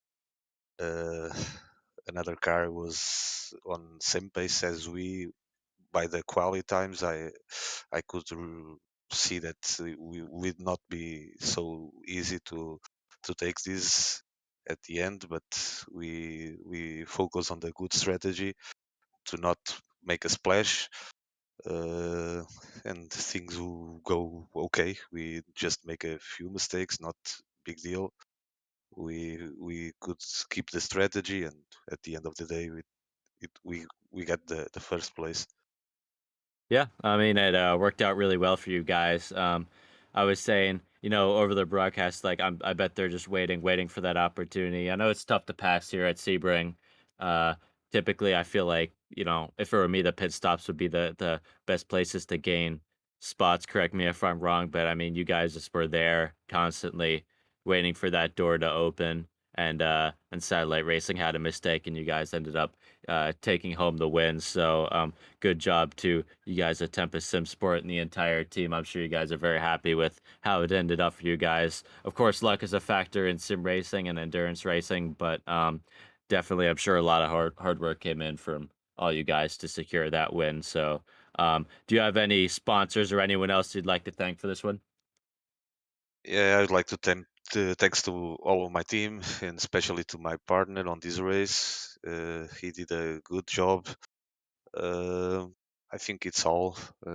We hope to keep these kind of results on this and other championship. We are taking these things very compromised by ourselves, by our team. So it's keep working and keep focus on the best strategy and the best pace. The Like you said, the car that were fighting was the Satellite, and the pit stop was the best place to win the race, because we knew that even if we go ahead and try to go away, we would not be so easy, and we just fight this race with. For us, is like a two cars or two teams race. So Yeah, definitely at that point in the race, you guys had the pace. You were sitting comfortably in second, but you know, pit stop strategy often comes down right to the very end, right? And at the end, it did seem like Tempest SimSport had that superior pit stop strategy. yes, So especially when you have a small endurance like this, like 3 hours, 4 hours, the pit stop strategy could be a key point. If you are talking about 24 hours, the things will not be so impacted. So, but on this kind of circuits, you can go pushing every lap and you will not win the race. It's Yeah, better if you optimize the the fuel, the tires, and the pace. It's kind of a combo to hit the winning strategy. So at the end, we do it through right. It works for us. So you definitely got it right. That fine line between staying out or pitting, and it seems like Tempest Sim Sport definitely perfected that one for this round at Sebring. So thank you, Flavio. Glad you yeah, have you in here, and hopefully we can see you at that final round at Road America. yeah, and thank you for this amazing broadcast, and thank you CMS for all this organization. It was a good race. So see you next one. Thank you all. See you soon, Flavio. And believe that wraps up our interviews. Correct me if I'm wrong, Andy. I believe that's the rest of our interviews for this stream. Yes, it does. And obviously, what we failed to do was go through the final race positions. So we'll give you them now to give you the movers and shakers overall. So the race results in the LMP2 class. Satellite Racing LMP2 get their race win. Obsidian Racing Future in P2. We2 Fast Racing in third. Temper Sim Sport CMS in fourth. RD Sim Sport in fifth. Sim HQ Motorsport Orange in 6th, Imperial Motorsport Shake in 7th, Blue Shell Racing LMP2 in P8th, in 9th was Tuxedo Racing, 10th was Pneumatic Motorsport Orange, in 11th place was Jackster Racing, in 12th was Craft Dinner Racing, 13th was TSE Deconi Racing, in 14th GITM Racing Purple, and in 15th Pneumatic Motorsport Blue, our only retirement from the race. Now over to you, Dylan, for the GT3s. All right, so in GT3 in that P1 position, bringing it home at the end, getting that final spot off of pit stop strategy, we have Tempest Sim Sport CMS in the number 45. They take home P1. P2, our championship leader, thought they had this race in the bag, but a fuel miscalculation means that Satellite Racing GT that clinched the LMP2 class will be finishing P2 in GT3, yet still extending that championship lead going into the final round at Road America on April 24th. P3, 2Pi Racing Team mid-pack to number 75.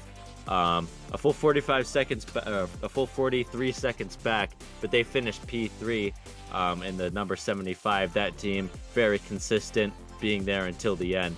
Number 4, Sim Racing PR Blue in the number 21. Great run for them. They finished P4th. Number 5, SR Technic CMS in the 222 car. Great run for them. They finish P5. That rounds up your top 5. Number 6 going to VG Racing Esports Academy in the number 43. They finished P6. P7, Sim HQ Motorsports White in the number 18. They're P7. P8, we have Sim Republic in the 114. P9, TPRT Soteneros. P10, Team Break Forward Team Break Fade rounding out your top 10. P11 and 12 we have Can-Am Racing 2 taking that 11th spot, and P12 Can-Am Racing.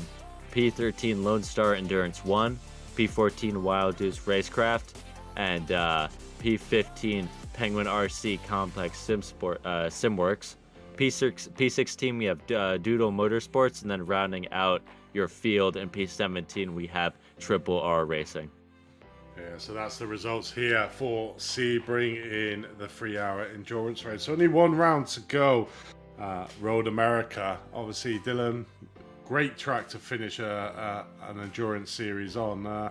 Should be the same sort of race as we've had here today. It's a very quick circuit at the front end, but then you've got the tight, twisty bit towards the middle of the track. So it's going to be an interesting race overall. What's your thoughts on it? Definitely, I think it's going to be an interesting race. Road America is one of my favorites because basically any car you go in from Formula V's up to IndyCar to GT3 to LMP2, there's always going to be a racing opportunity. And I think it's going to be, if anything, a lot closer than this one here at Sebring. Sebring, of course, it brings out the excitement in the technicality and the uneven grip and difficulty of the track, purely off of driving. But I think Road America, you have more space, lots of straightaways, more passing opportunities. You have the front straightaway up into turn 1, that fast turn 1. That'll be a great place to run side by side, going for passing opportunities. You have down into turn 4, my favorite spot to make a pass. You know, late on the brakes, it's a place with a lot of room. You know, throwing it in and being able to secure passes that way with tons of room. And it'll be nice to see both LMP2 and GT3 having a track where they have tons of room, where they can pass going into, you know, I can't even name all the places you can pass at Road America. And I think it's a great place to wrap up the season finale and to bring an end to this great championship that CMS has put together. So yeah, make sure to check out that. It's on April 24th, Road America, and I think it's going to be a great way to wrap up an endurance racing championship with some nice close racing. Yeah, it certainly is. And thank you to you, mate, for joining me here today at the 3-hour endurance race in Sebring Raceway. So that comes to the end of this broadcast, but a big thanks again to our 4 main sponsors: Penguin RC, SimRace247.com, GridFinder.com, and Complex Simworks. So we have one final round in the championship, as Dylan said, April the 24th. Road America is going to be live here on Apex Racing TV and also on CMS own YouTube channel. So join us for that thrilling finale for Road America. But from myself, Andy Thompson, from Dylan Christie next to me in the commentary box, and not forgetting the wonderful Lewis Aurora there in the production, who's given us our wonderful pictures here today. So from Sebring, look forward to seeing you in Road America in a couple of weeks' time. So from that, good night.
Are you struggling for consistency in your sim racing? Does your iRating look like a roller coaster? If so, we have good news for you. The way to get more consistent is to first understand what you're doing differently than the professionals. And VRS is the answer. With our competitive subscription, you will have the telemetry, setups, tutorials, and everything else you need to fully analyze your driving. Our data packs and the ability to compare your driving with the best in the world will show you exactly where to adjust your inputs, change your driving line, and shave seconds off of your lap times. And our powerful and precise Direct Force Pro wheelbase and precision pedals are being used by some of the world's best drivers, including Peter Berryman, John Robertson, Brandon Trano, and IndyCar World Champion Alex Palou. All these champions agree that VRS hardware is not just the best on the market, it's also priced well below the competition. So if you're looking to upgrade to direct drive and the best pedals in sim racing, VRS is your answer. If you want to get better, get faster, and make it happen sooner rather than later, you owe it to yourself to find out why so many people are switching to VRS. You'll be so glad that you did. Visit www.virtualracingschool.com and learn why the best use VRS.